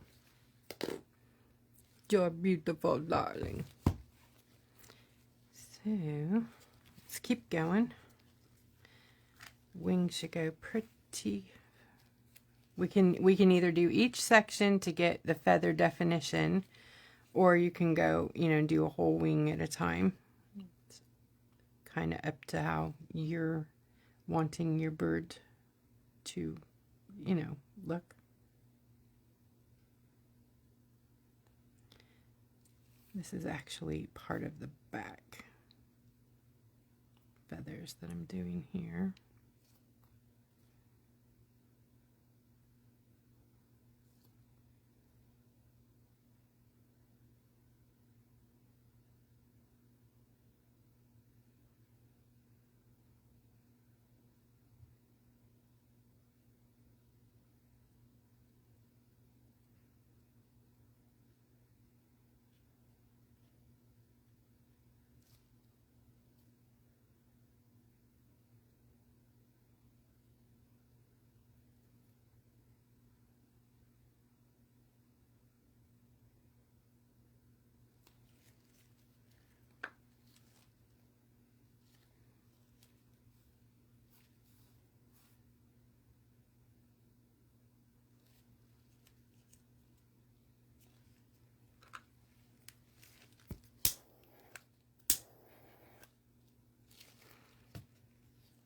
What do I want to put on there?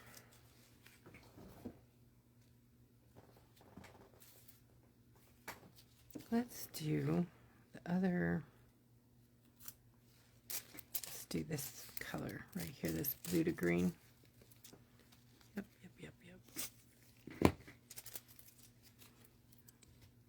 Stay there. Okay. Okay, everybody got their good juju? Okay, we're got the light on. No wrinkles, no wrinkles, no wrinkles, no wrinkles.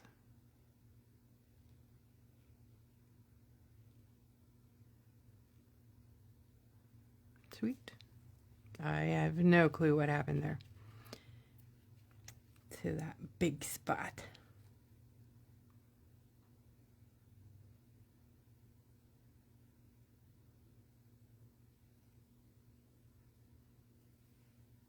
Perfect. Oops. It's my hand. Oh, I didn't make it big enough. Okay. We'll do this one.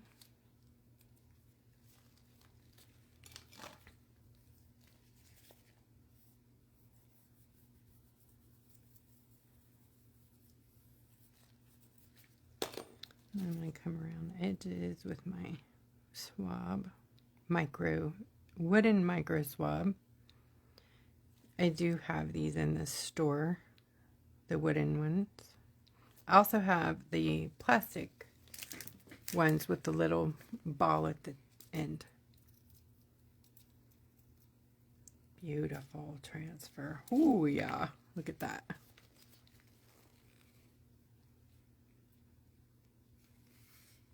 You're a fancy bird.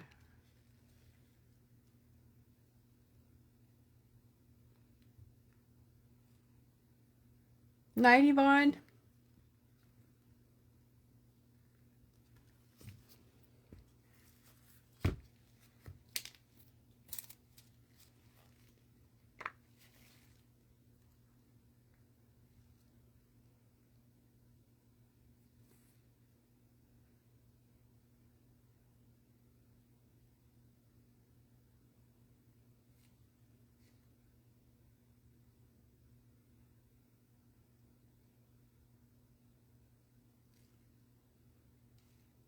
I'm going to do this whole back wing here. And then we'll do the separate sections of the front wing.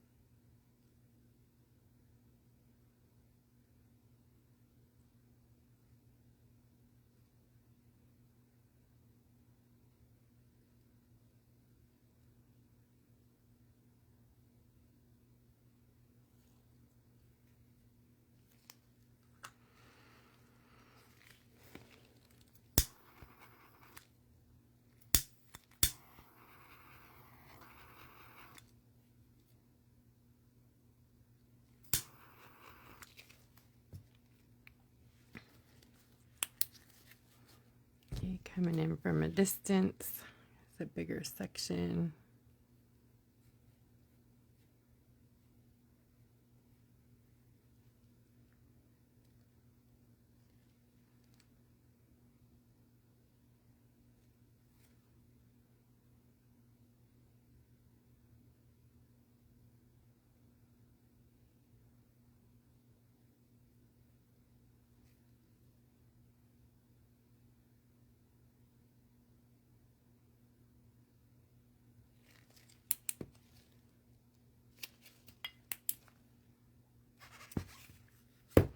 I was testing to see if it's still gummy or gooey. You don't want it to be gummy or gooey. All right, for the back part, I think, what do I want back here? Use strobe light, maybe? Or did I use that? No, I haven't used that already. Okay, I don't know which side is down on this, so I'm going to do the tape test. Okay, so the top side goes down.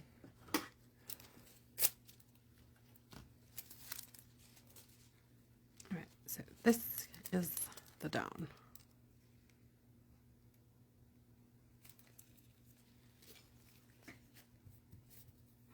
Try not to wrinkle it like I just did.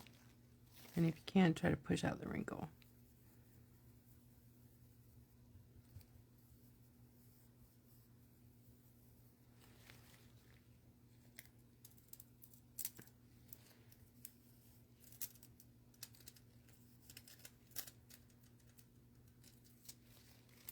Cool.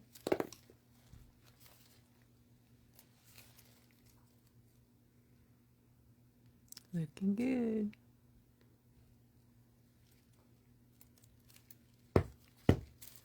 This is a little busier than I would normally do one, but we're getting to see a lot of different foils in action here.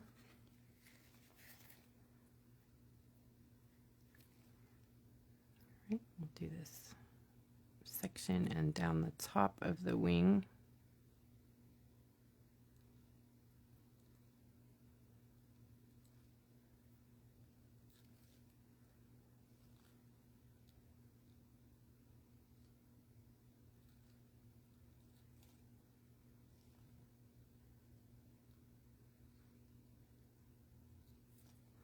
You know, I think that it would be easier to foil over a glossy shot than it would be to, after it's really very dry, than it would be to use glossy shots on top of foil.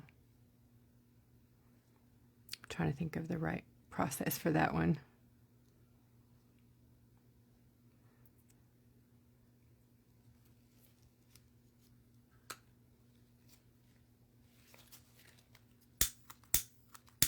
You know, I did try, you know, they might work because I did use top glossy shots top coat to seal a foil.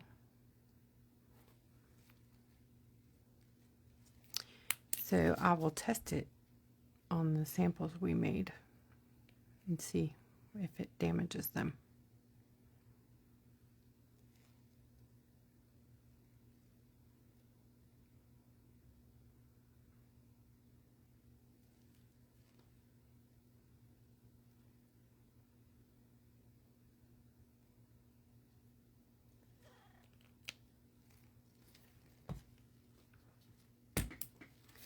Right, which one do we want? Hi, Kathleen.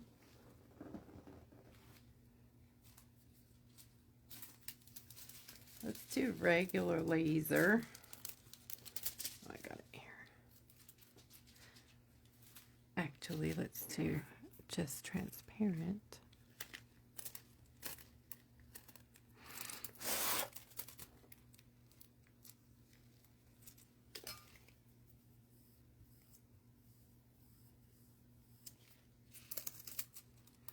And I missed a little tiny spot right here. So I'm gonna grab that. Oops. Of course I put on the place that I used already. Careful doing that because it will pull up your, if you're not ready for it, you could pull up your paint. Isn't that beautiful? I love that laser. Just the holographic, non-printed. So pretty.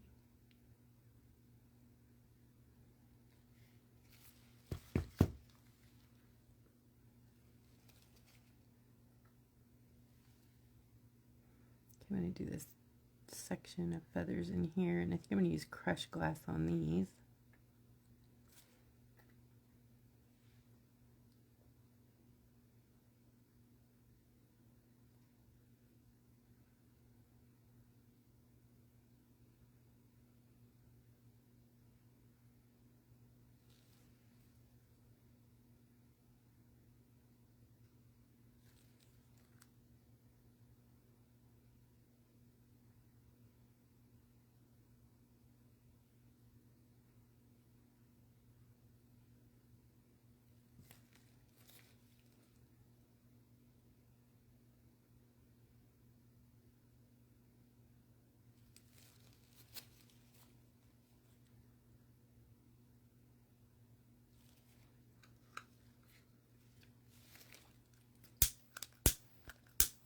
That's just fired.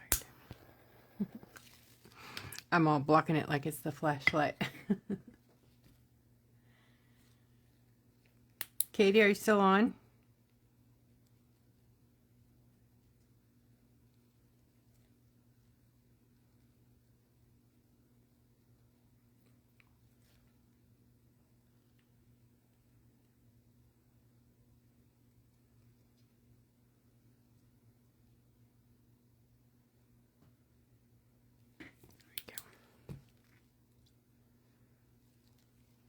Crushed glass.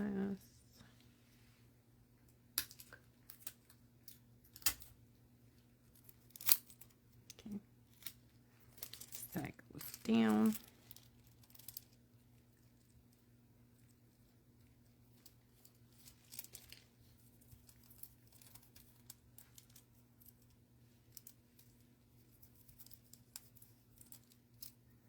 So I'm pulling up slow because that has some divots in it.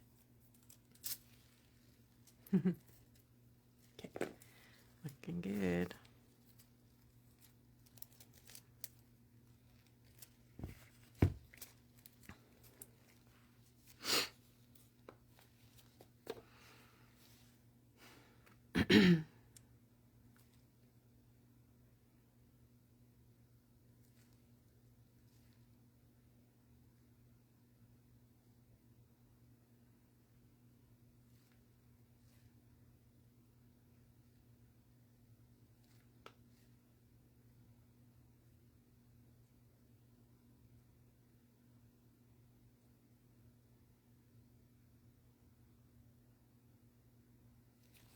Okay, I did 2 feathers.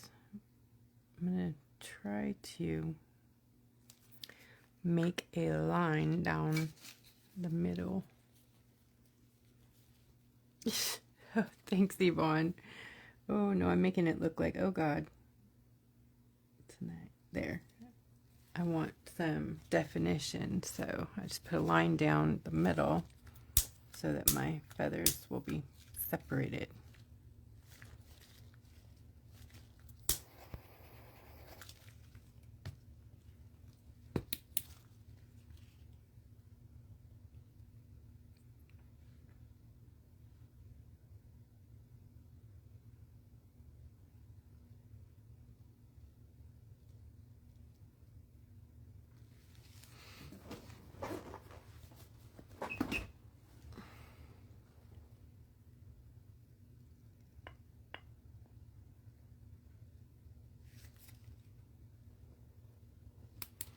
Okay.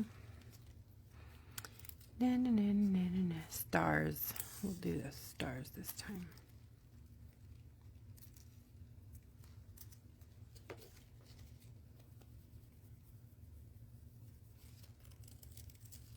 I missed one. Let's go back and grab that. There we go. Interesting bird.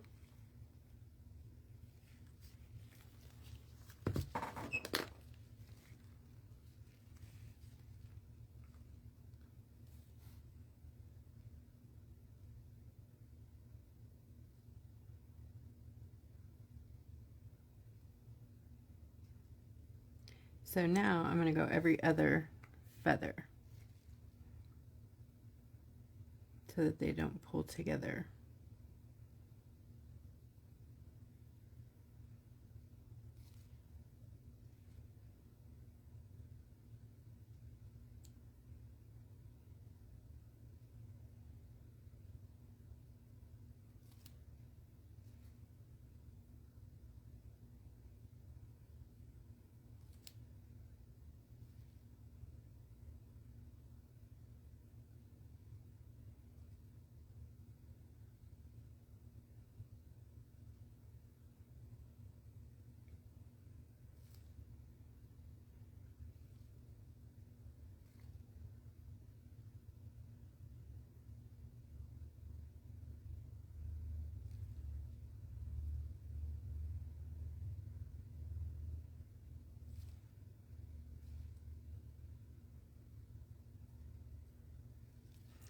Okay, I'm going to go ahead and cure those.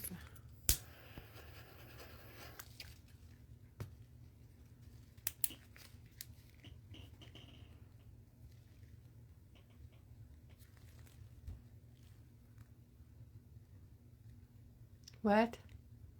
Alice. No, every time people do that, it's like, I don't know. That's probably a good idea, though. I should do that so my son doesn't have my expenses. You are being grown up. Good on you. I would like not to have paid my mom's. Although I did it with a full heart. It hurt. I ain't gonna lie. All right, I'm gonna use this one here. Yeah, I'm just gonna do all of those with this one, and then the other ones in between we'll do different. Very nice, very nice. I guess we'll do stars since we started that here. Stars, stars, stars.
Juvenile troublemaker, huh? Hello again, Jen. Aw, we missed you.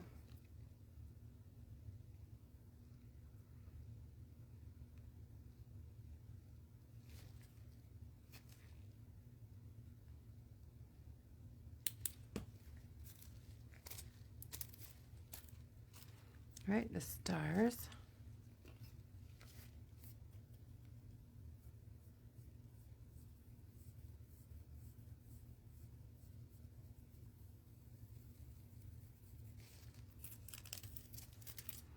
Perfect. Oh, I love that. And then you could feel the different feathers. That's neat. Right, we're going to do the back. I hope I have enough glue. If not, I'll get another couple drops.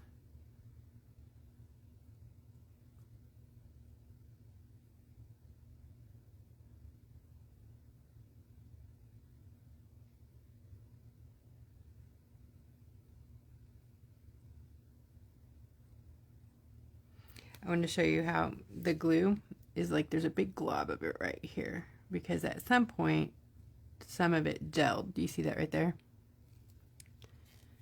So that's why you wouldn't really want to put it back in your bottle. So in Katie's big defense, she's probably right. You probably shouldn't put it back in your bottle because you can't really see that.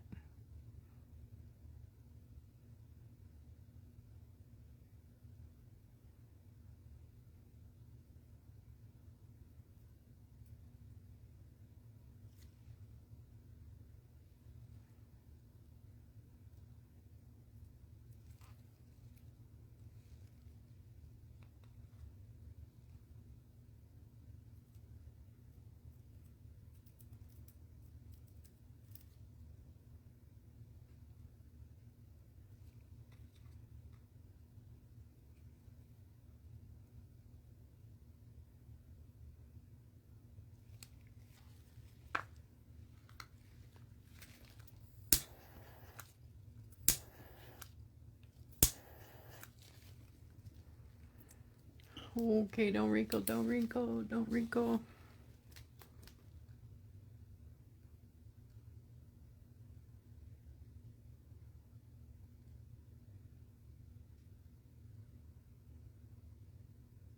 Oh, Phyllis, that's so sweet. So now what do you do with your paid stuff, the cremation and the site? Do you sell that, or?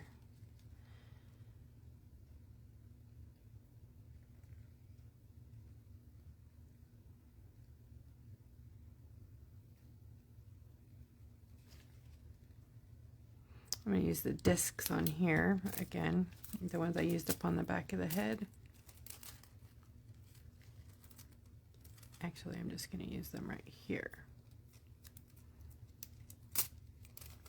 Yeah. I probably should have cured that a little longer. That is not cured. It's a little gooey.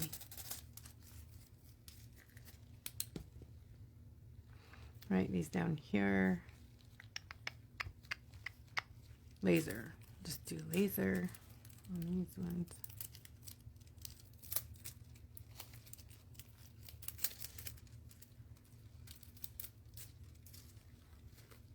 And then there's a couple in between there.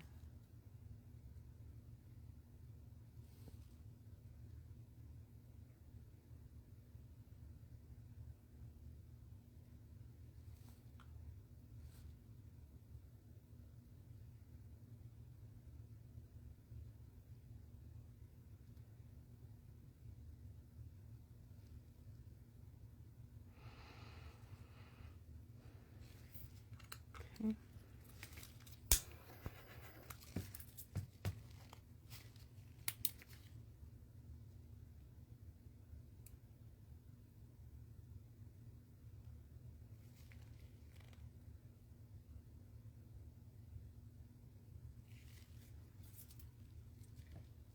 Just do some dots, whatever this, I don't know what this one's called, glitter or something like that.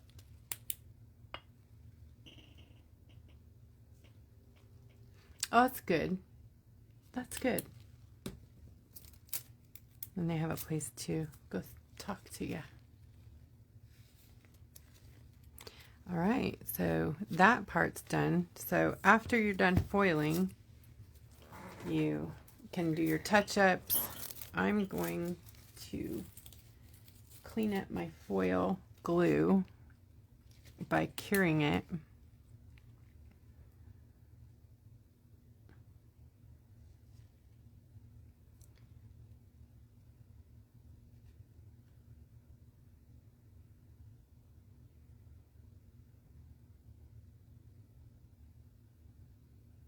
Ooh, yeah.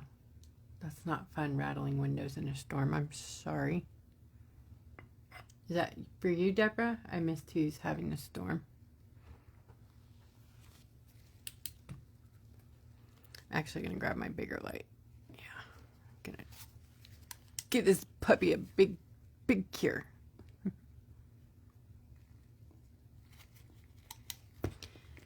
And then pull it out. And I don't know if it will work, but let's see if I can. Yep, there we go. Oh, it didn't cure all the way. But you can reuse these by, if your stuff's cured all the way, you usually can just peel it right out. And then you got, you know, brand new thing.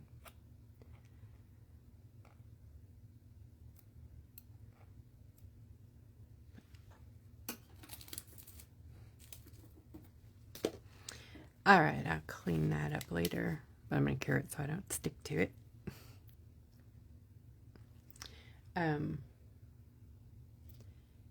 going to touch up a bit here, then I'm going to use some Topcoat to seal it. Topcoat, UV Topcoat.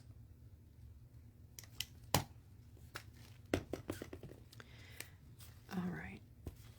That light is not a light you want to use on your foil, so don't get those confused. I recommend until you're like really comfortable, you just have the one kind of light. Like, you don't want to get yourself all confused, because it's really easy to think, oh, I'll just use the big light, and then everything is going to wrinkle and you're just going to be sad. Sad, sad. All right, top coat. We're going to use, nope. Getting ahead of myself here. I'm going to just use the pen here. Pasta.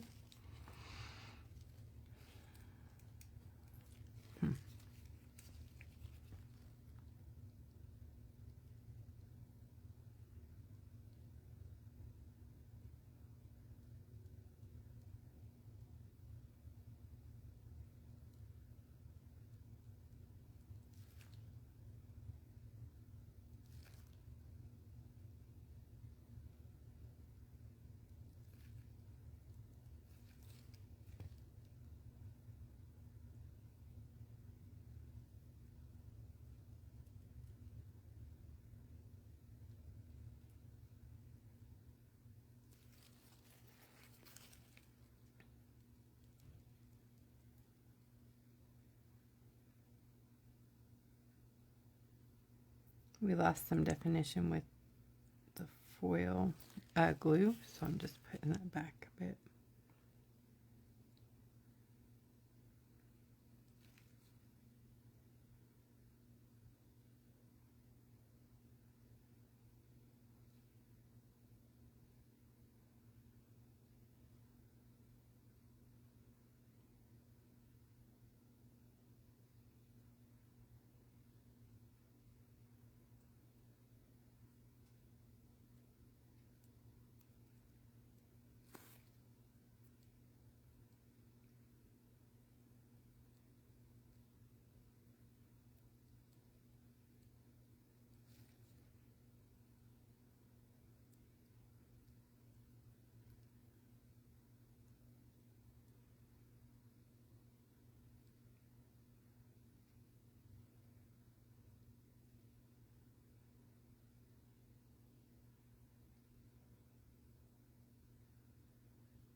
Okay.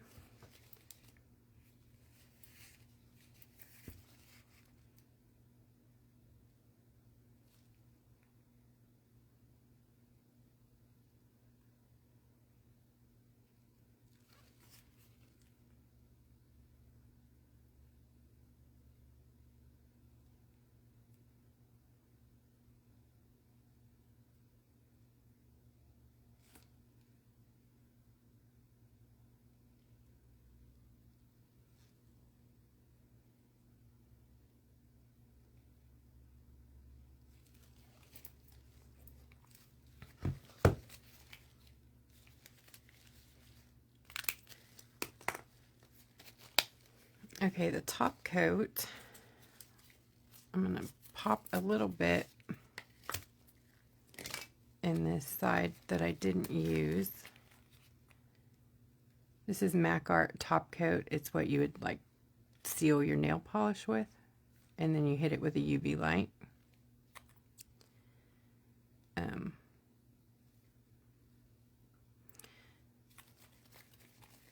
I use mine, usually I don't use a bottle. I have this huge refill bottle over there that I use, but I want to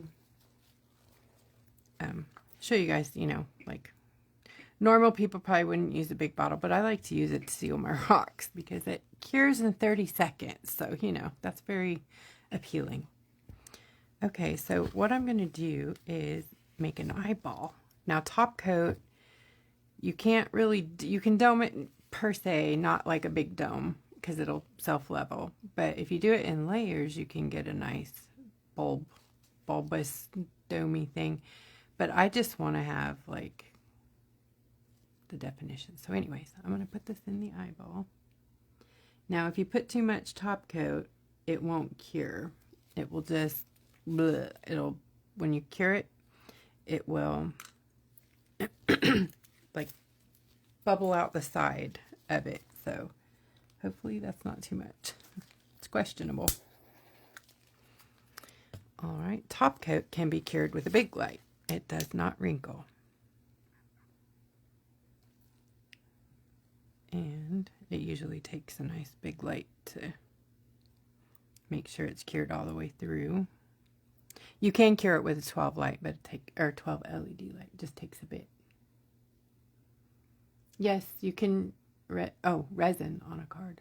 I don't know. I know that resin and paper don't really go well. You have to like spray your paper, seal your paper first, or the paper, turns dark. So like if it's a treated paper like this, yes. I was going to foil a card. Whoops, I forgot about that. Okay, now that I've done the eye, I am going to do the little feet so that they're defined also. Separating toes. Oops, wrong way. Oh well.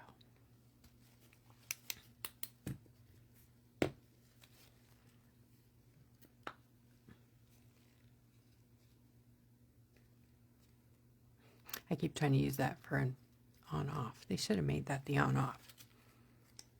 What even is that for? Right, the other toe. I just said it. Come on. Silly me. Rust-Oleum, yeah. This one.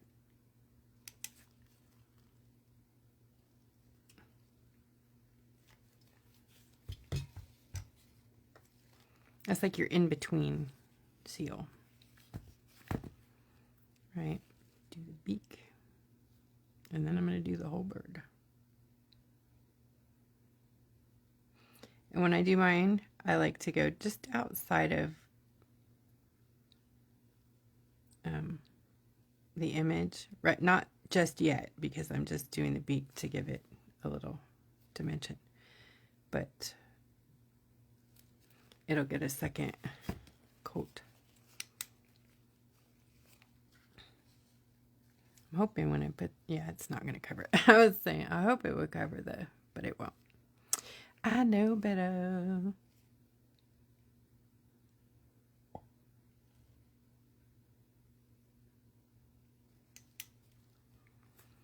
Do these tails.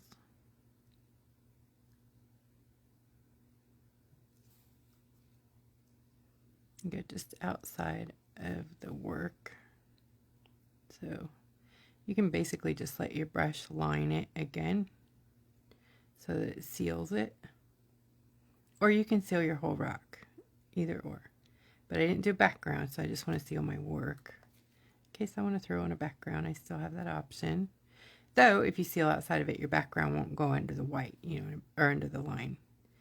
So if you wanted to paint it blue or whatever, you'd have to paint it over your top coat that you're putting on right now.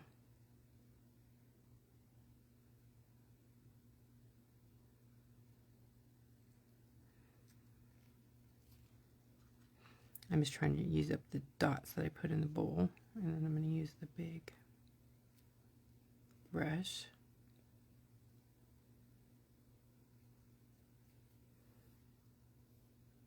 Remember, less is more with top coat. It's self-level, so don't really worry about like paint marks, striations, whatever. Not until you're at the end, then you can look at it and see what it needs. So I'm going to go around the whole bird.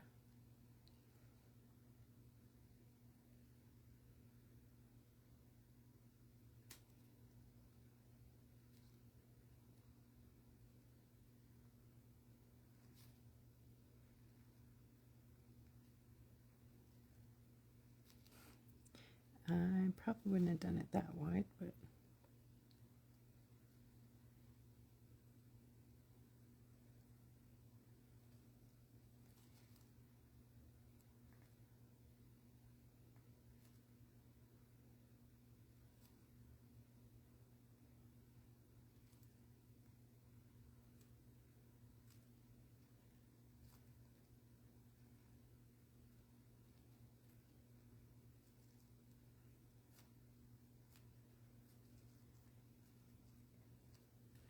I love it when it's all glossy.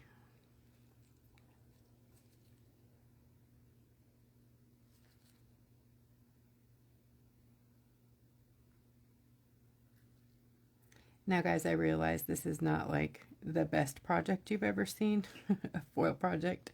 This was mainly to show you the differences between the foils, how to, you know, handle a few boo-boos and troubleshoot. So don't judge me on this foil job here.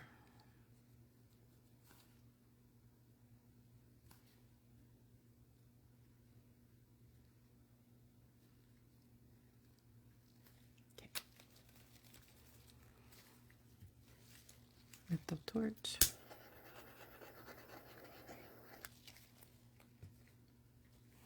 And cure that baby.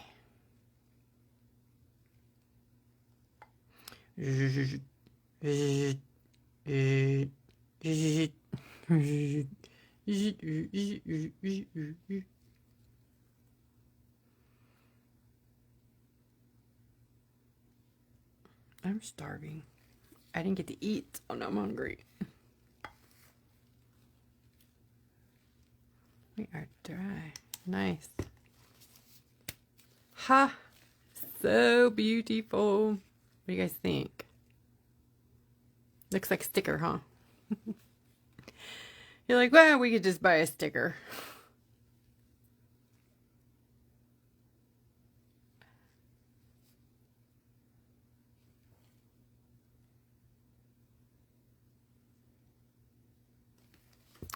Speaking of, I think I'm going to go ahead and do one. I'll try the other glue, the Beetles, on paper. I'm going to try that peacock.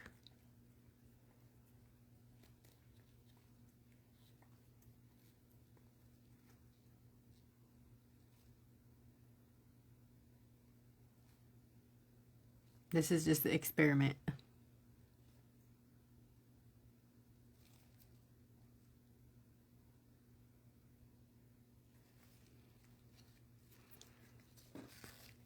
So I'm going to bring it off the edge like that so that I can put the foil all the way.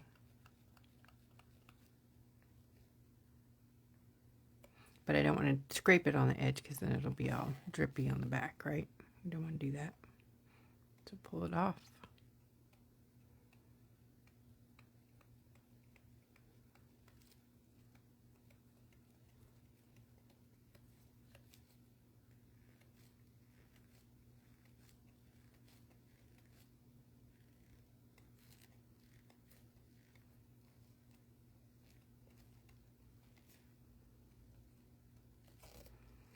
About as even as you can. Remember, this is paper, so when you hit it with the flame, be cautious. Yes. Looks like it's gonna have some bubbles. You know, those might be like little dust or fiber or something. No, they're bubbles. Oh damn, they're going away. So paper is porous and flammable. Did you guys see that? Ew, I don't know what that's gonna do. Let's see what it does. After you catch it on fire, careful. Where did I put my light? There it is.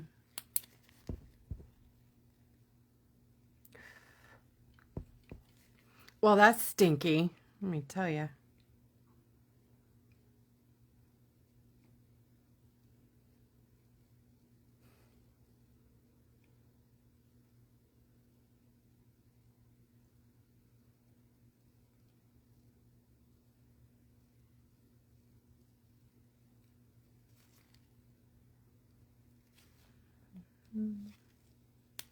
Cool. I think if I didn't catch it on fire, it probably would have been okay.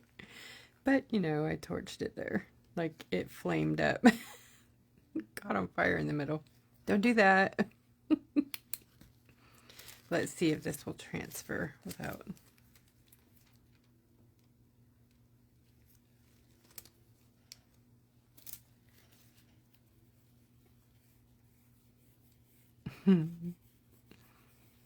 Wanda catches things on fire. I think it's still gonna work. Wow. Something to be said. Okay, I'm just gonna like cure it through there again before I try to peel this off.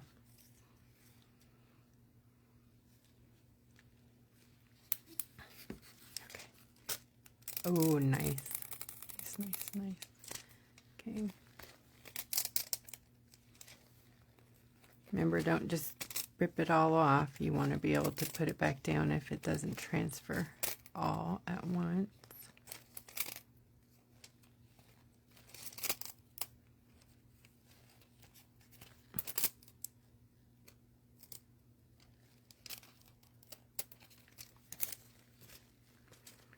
Love.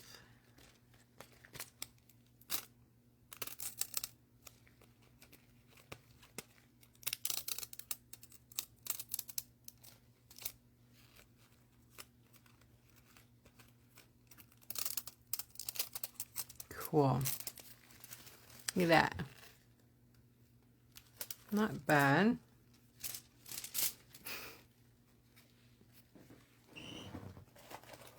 Let's see what fun stuff I have over here.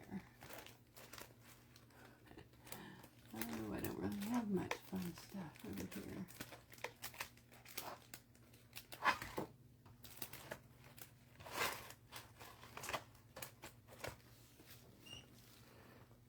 Well, what I would do is if I had a piece of washi, a nice cute one, I'd put that right there and then, I don't know, do something fun. But I do have this painter's tape that's really pretty. Actually, it's a really pretty green. It's like washi tape. So I think I'm going to use it.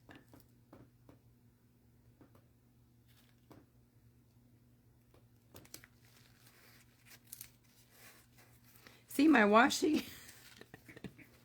Not.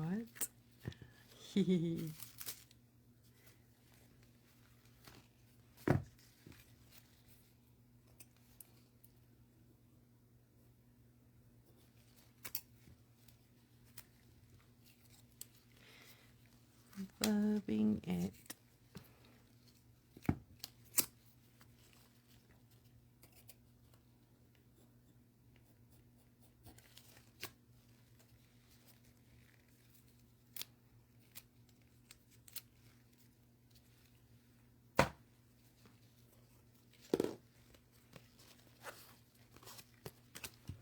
And then here, I'm going to find a... Oh, shoot, those are not stickers. Those are tissue to be decoupaged on, but I guess...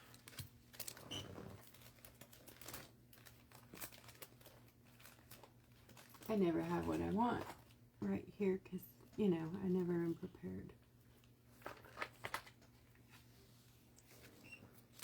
Well, you know, okay, I'm done with this stuff. I'm going to take this off. That should be sealed with a top coat or something. Like the foil, you don't just want to leave it raw like that. You definitely would want to seal that. Maybe a spray if you don't want to, you know, mess with it. What I got over here.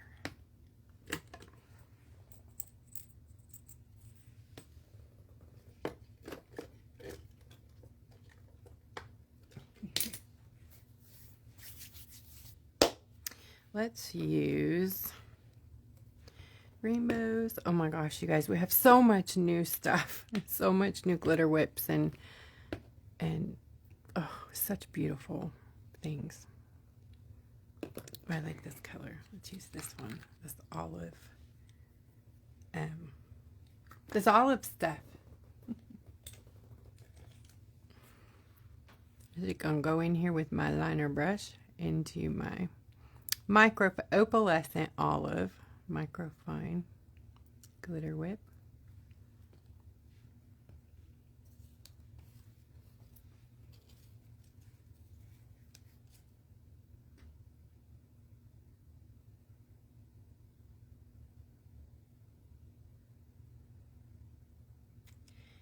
And what paint do you know of that does that? Is so beautiful and glittery that you could line with it, you know.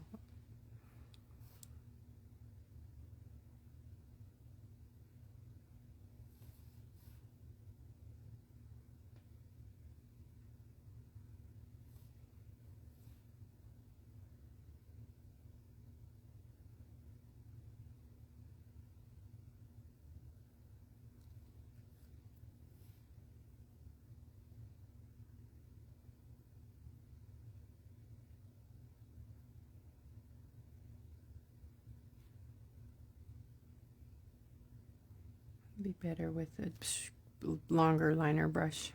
I don't know where my big ones are. For this big of an area, anyways.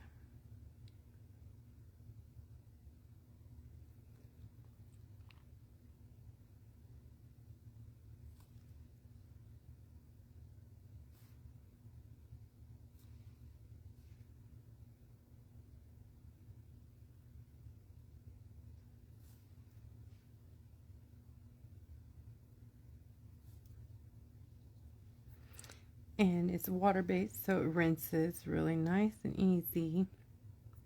And my new formula is a lot thicker, so if you guys get a hold of one and you don't like it because you're used to the thinner formula, grab yourself a reactivator gel, because you can thin it out to whatever consistency you want. But trust me, you want it thicker because you get more for your money. Pretty much you're getting double consistency, so you can make it more, you know. You can thin it out to whatever you want.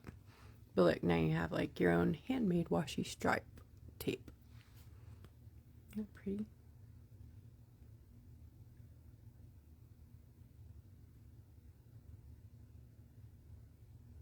This is the olive. I think I'll put another line. There's a new opalescent brownie. Isn't that pretty? It doesn't go with this one, but it's very pretty. I want to use the opalescent blue because it looks pretty. Maybe the green too a little.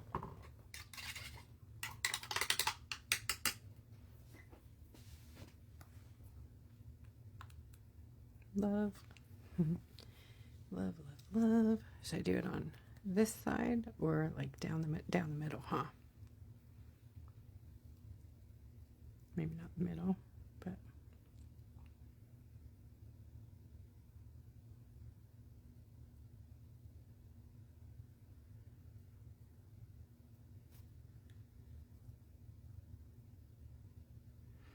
I'm gonna make my own washi tape.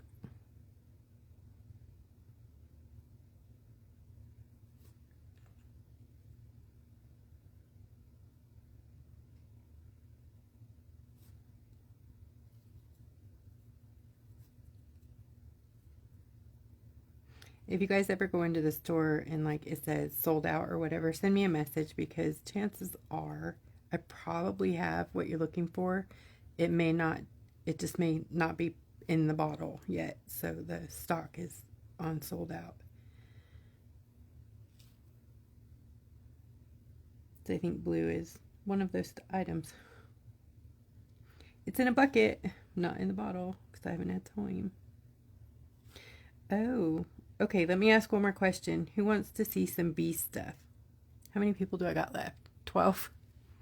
Anybody here want to see the bee stuff? Because I had a couple people asking, and I'm not going to like, I don't have it all to show, so, but I can run grab the compact, which is drying. It's very wet, but it's so beautiful. And you can do smell-o-vision. It smells like honey. So beautiful. I think I'm going to try to do a layer of Trickster. Trickster separates, so it's not a bad thing. It's just a thing. Most paint does. All I gotta do is give it a little stir. And easy peasy. Take a scoop out. I send these, hopefully if I don't forget, I send scoops, like spoons, with the new thicker whips, so that you can just scoop some out. Trickster is amazing. Just depending on what you put it on, it does different things. But if you ever get it on a curved surface, oh, you're in for a treat.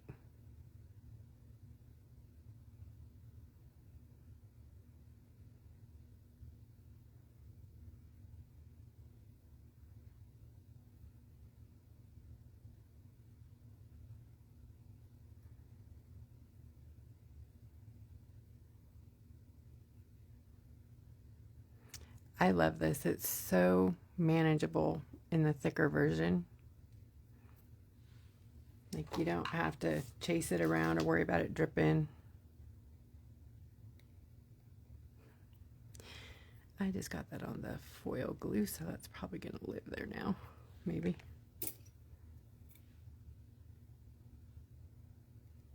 Oh, maybe not. Cool.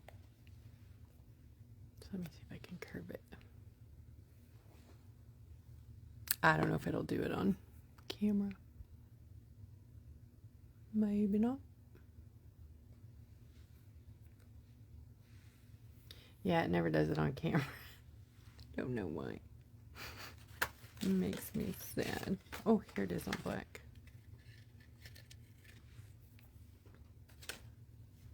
And there it is on white.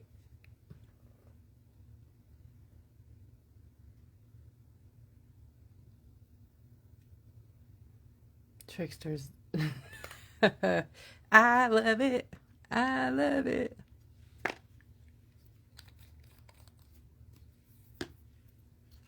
I like that. Pretty good.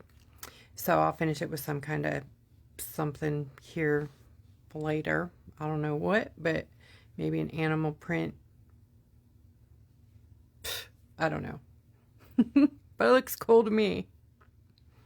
Let that dry.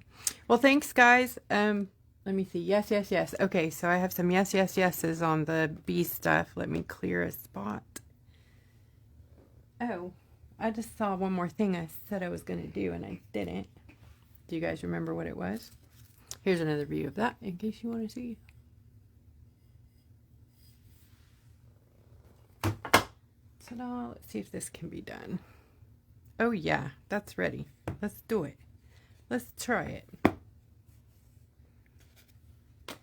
Okay, so let's use some metallics. Let's see what we can do.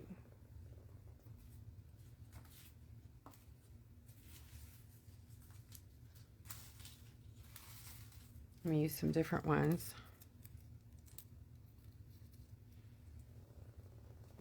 I'm also going to try a regular full opaque.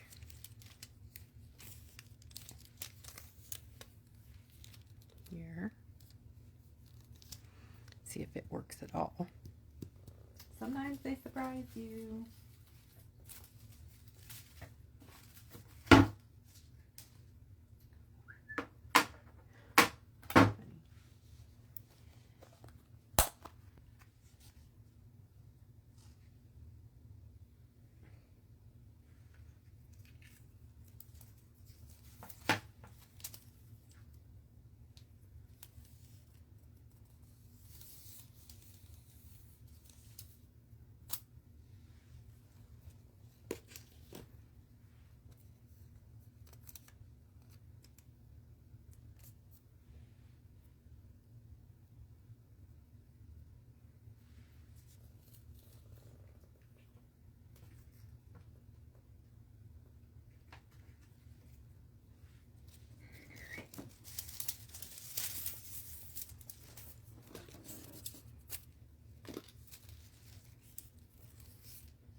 Another piece.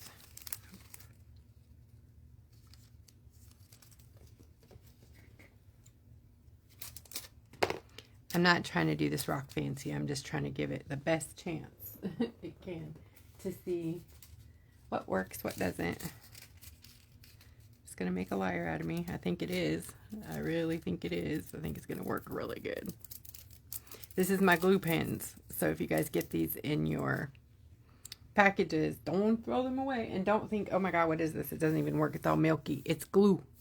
Sometimes it has a thing on it. Sometimes it doesn't. But they have color in them.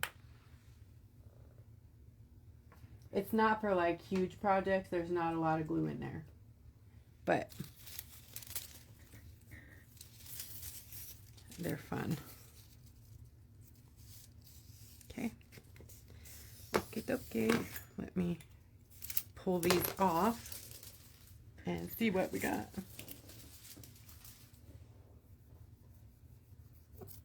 Okay, I'm just going to burnish them with the brush.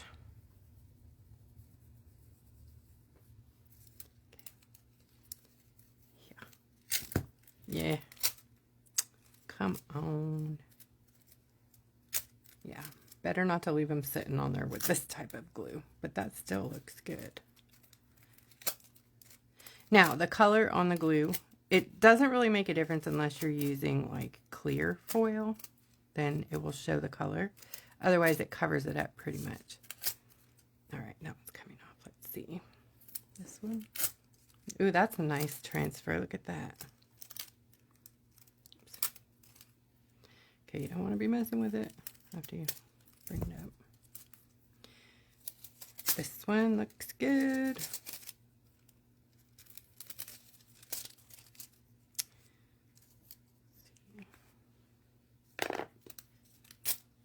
That one looks good. Yeah.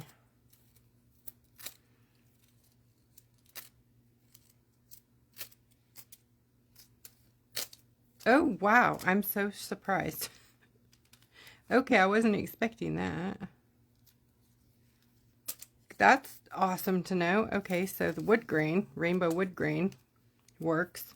And it's a full opaque. Let's see if the lace works. It works! Oh my gosh. Okay. So, you really just need to let them dry. That's the key with the glue pen. Let it dry. That actually was only 4 hours. 4 hours and 15 minutes. And this is still gooey. And this is right here too. These were really thick. See, the middle of the star is gooey. And this, so those could use way more time drying. The ones that don't look nice are still like gooey. But the rest of these that are dry, they transferred quite nicely. Yay for the glue pen.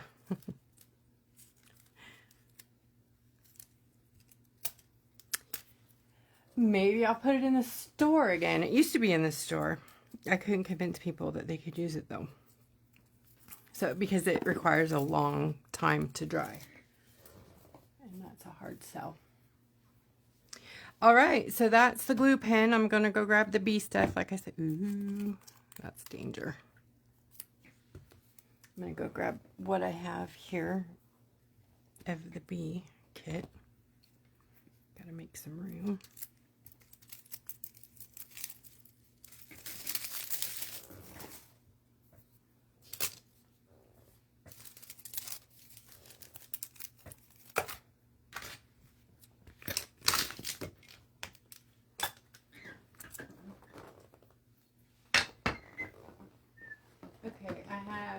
These 3 things in a package. This is one of the whips. And then you'll get 3 jars with different specialty glitters in them. Like this is bubbles. They're not wet. These are dry. These are dry glitter. You can do them one by one if you wanted. You could do little glue pen stuff. So if you wanted to do, for instance, like, I'm just going to make a circle just because it's easy and fast. But if you want to just make a word or whatever, you could take a little bit of your bubbles or whatever, put it on there, have a piece of paper under your project. Just so you can save them. Put them back in there. Anyways. And then look at that cool glitter. Isn't that pretty?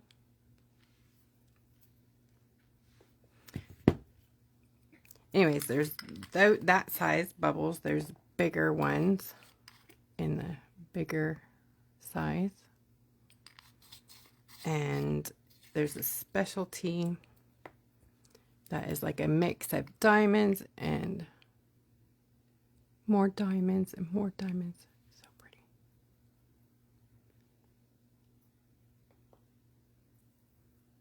Get that. A little goes a long ways too. But can you imagine doing a beautiful bee and then doing little accents with these different glitters on top of your bee? Oh, I can just see the most beautiful bejeweled bees. I wish you could see like the whole flash on this. It's like green, gold, red, black. You just can't see it on up there. Maybe now. I don't know. It's a pretty chameleon. So these are just 3 of the tchotchkes that are in there. These by no means are the rhinestones and gems and things you're going to get, but I don't have those to show you. So this is one of the, I wish you could smell this. It smells like honey. This is one of the whips. I haven't named it yet.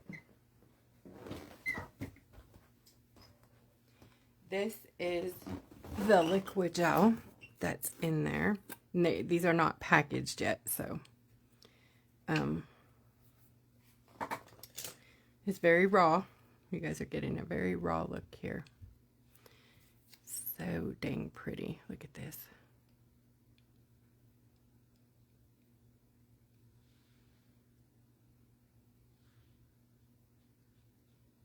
I haven't named it yet either.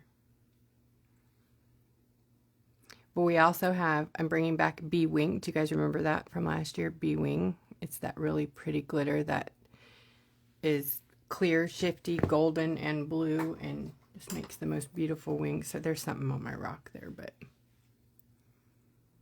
that's the liquid gel.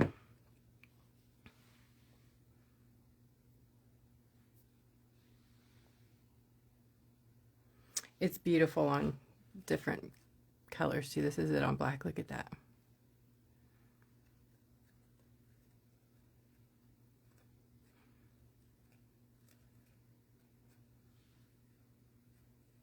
Gorgeous.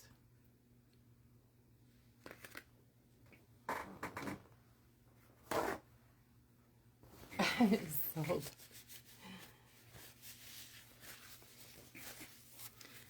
And do you guys want to see the compact? I got to run in the garage and grab it. And then there's papers, and I don't have all of the transfers yet, but there's BDTF transfers. So that's just like the B kit, the $45 kit. Then there is the compact, which is sold separately.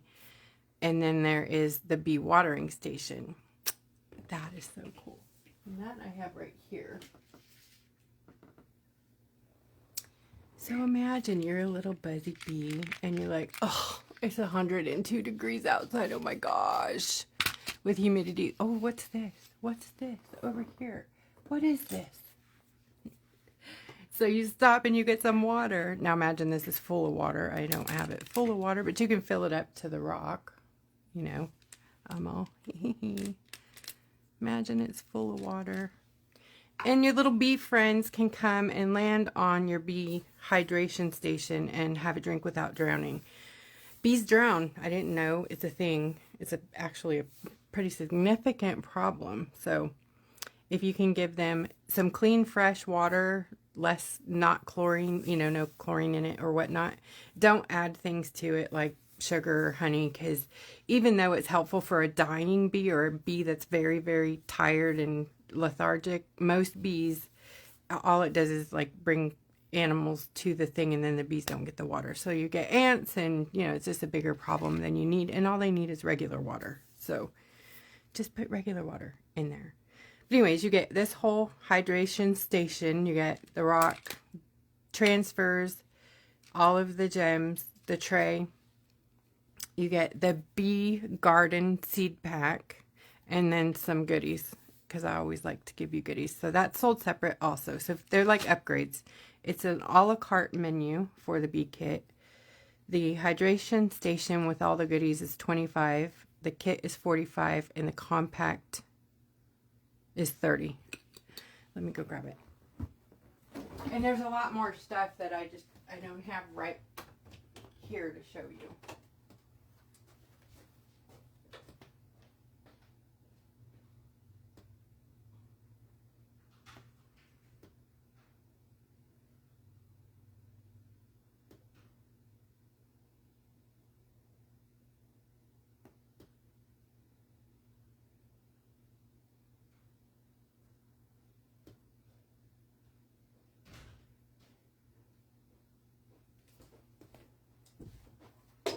These compacts are honey. It's a honey base, so they're extra yummy. They're so sweet. Don't put them in your mouth, though. Don't eat them.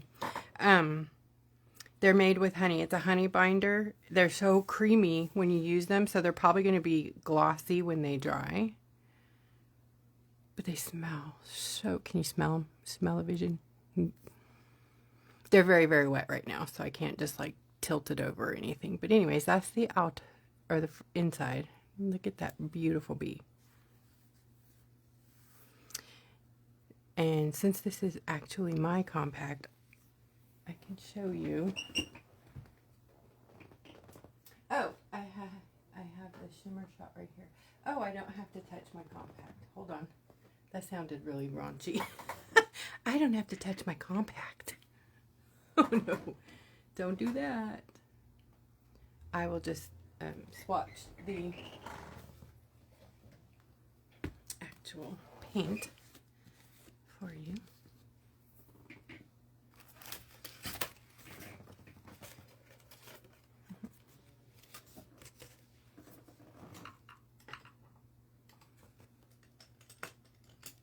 Sorry guys, give me a second. All right.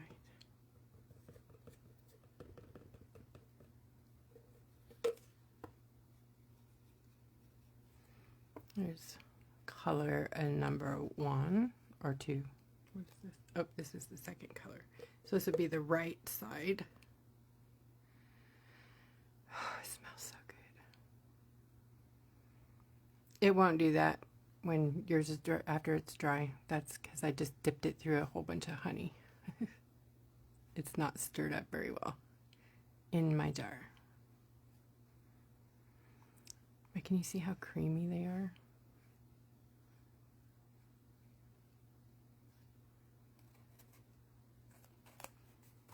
Tell me that's not like the perfect bee gold, right?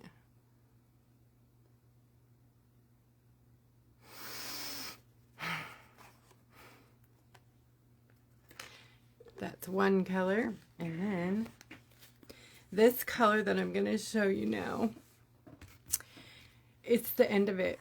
There will be no more of this once it's gone. We may be able to find something similar, but the company went out of business and they actually made the pigment, so it's not something I can just go buy. And I waited forever to use it, my last 100 grams, and I shared it with you guys, so I hope you love it. You've seen it before. I don't remember what we named it though, but that one is called Midas, if you remember Midas. This one, I don't know, but it is so nice. And when you see it in person, you'll know, because it has like a bigger particle size, so it's almost, there's like a shimmer and a metallic. Can you see them in there, the shimmer in it? It's amazing. But these two, I picked these colors mainly for the Bee Compact because they make fabulous accent things. So like, say you've done some alcohol ink on your whatever, coaster, paper, or you have some great decoupage papers and you just want to accent them a bit. Just activate your gold and then take them with your liner brush, or just you know, flick them on your paper and then you have your gold accents. One's like a yellow gold and one's like a piratey gold. And they'll probably last you forever. I can't even imagine. It's the size, these are the size of 2 full pans. So that would be like, well, the 4 half pans. No, 8 half pans, because each side is 2 full pans. So that, yeah, 4 full pans. Let me grab the thing again. Look at this is, if you look at my finger, 1 full pan, 2 full pan, 3 full pan, 4 full pan. And they're same full pan deep too. Huge, huge, big, deep, fun. But these are going to take probably at least 10 days to dry. This is at hour 29 hours ago. I poured these and see they're still just liquid. So it takes a very long time for paint to dry. So that's why I'm taking orders right now. I'm not collecting any money. If you want to reserve your stuff, now is a good time. I only have 30 of these and at least 9 of them are on reserve so far. So if you want one of these, especially one of these, let me know. The B kit, I could probably stretch into 40 kits. So, and the watering station, I have enough to make 30. If 30 people want one. I just think they're awesome. Oh, it's a watering station. You could put that on your balcony, on a porch, on your back porch, next to your garden, anywhere. They're so beautiful. All right, guys. Take my money. You didn't want it, Allison. I knew you were going to love it, girl. Remember, message me if you want any of this. I'll put you on the list. Also, message me if you have any questions about foiling, because it doesn't have to be hard. It can be, it's going to be challenging because it takes a long time to learn, but it doesn't have to be a horrible experience. A lot of people get their stuff, they jump right in, and then they never touch it again because it's horrifying the first couple of times you do it, especially if you have no direction. So I'm happy to help. Send me a message. Katie can help. If she doesn't have the answer, she's very good about messaging me and letting me know. Jennifer, Lori, same thing. Jennifer White and Lori Derrida, Lolo Derrida, are moderator, admin, and also here to help.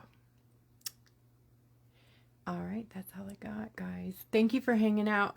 The 5 of you that are left, I love you. My diehards. All right, I'll see you next Wednesday, which is going to be Zipper Galaxy. Yep, I'm going to do Zipper Galaxy next Wednesday, and I'll try to post that tomorrow. We have to redo it because we lost the video. Facebook, they deleted it the very day that I made the Zipper Galaxy, that we went live and did the Zipper Galaxy. They deleted it before I could even, they said that, I don't even remember what they said, but they wouldn't approve it. Like, it never made it to the airwaves. So if you were there to see it live, that's awesome, because nobody else got to. All right, we'll do another one. It's not going to be the same project, but it will be a zipper and a galaxy. And I do have the zippers in the store. I'll make sure those are active. There's a couple of different kinds. There's one with hearts for teeth. There's pulls now too. The zippers I sold before didn't have the pulls, so, but they are the chameleon holographic-y pretty ones, metal metallic-y. All right, now I'm leaving. Goodbye. If I can find the end button.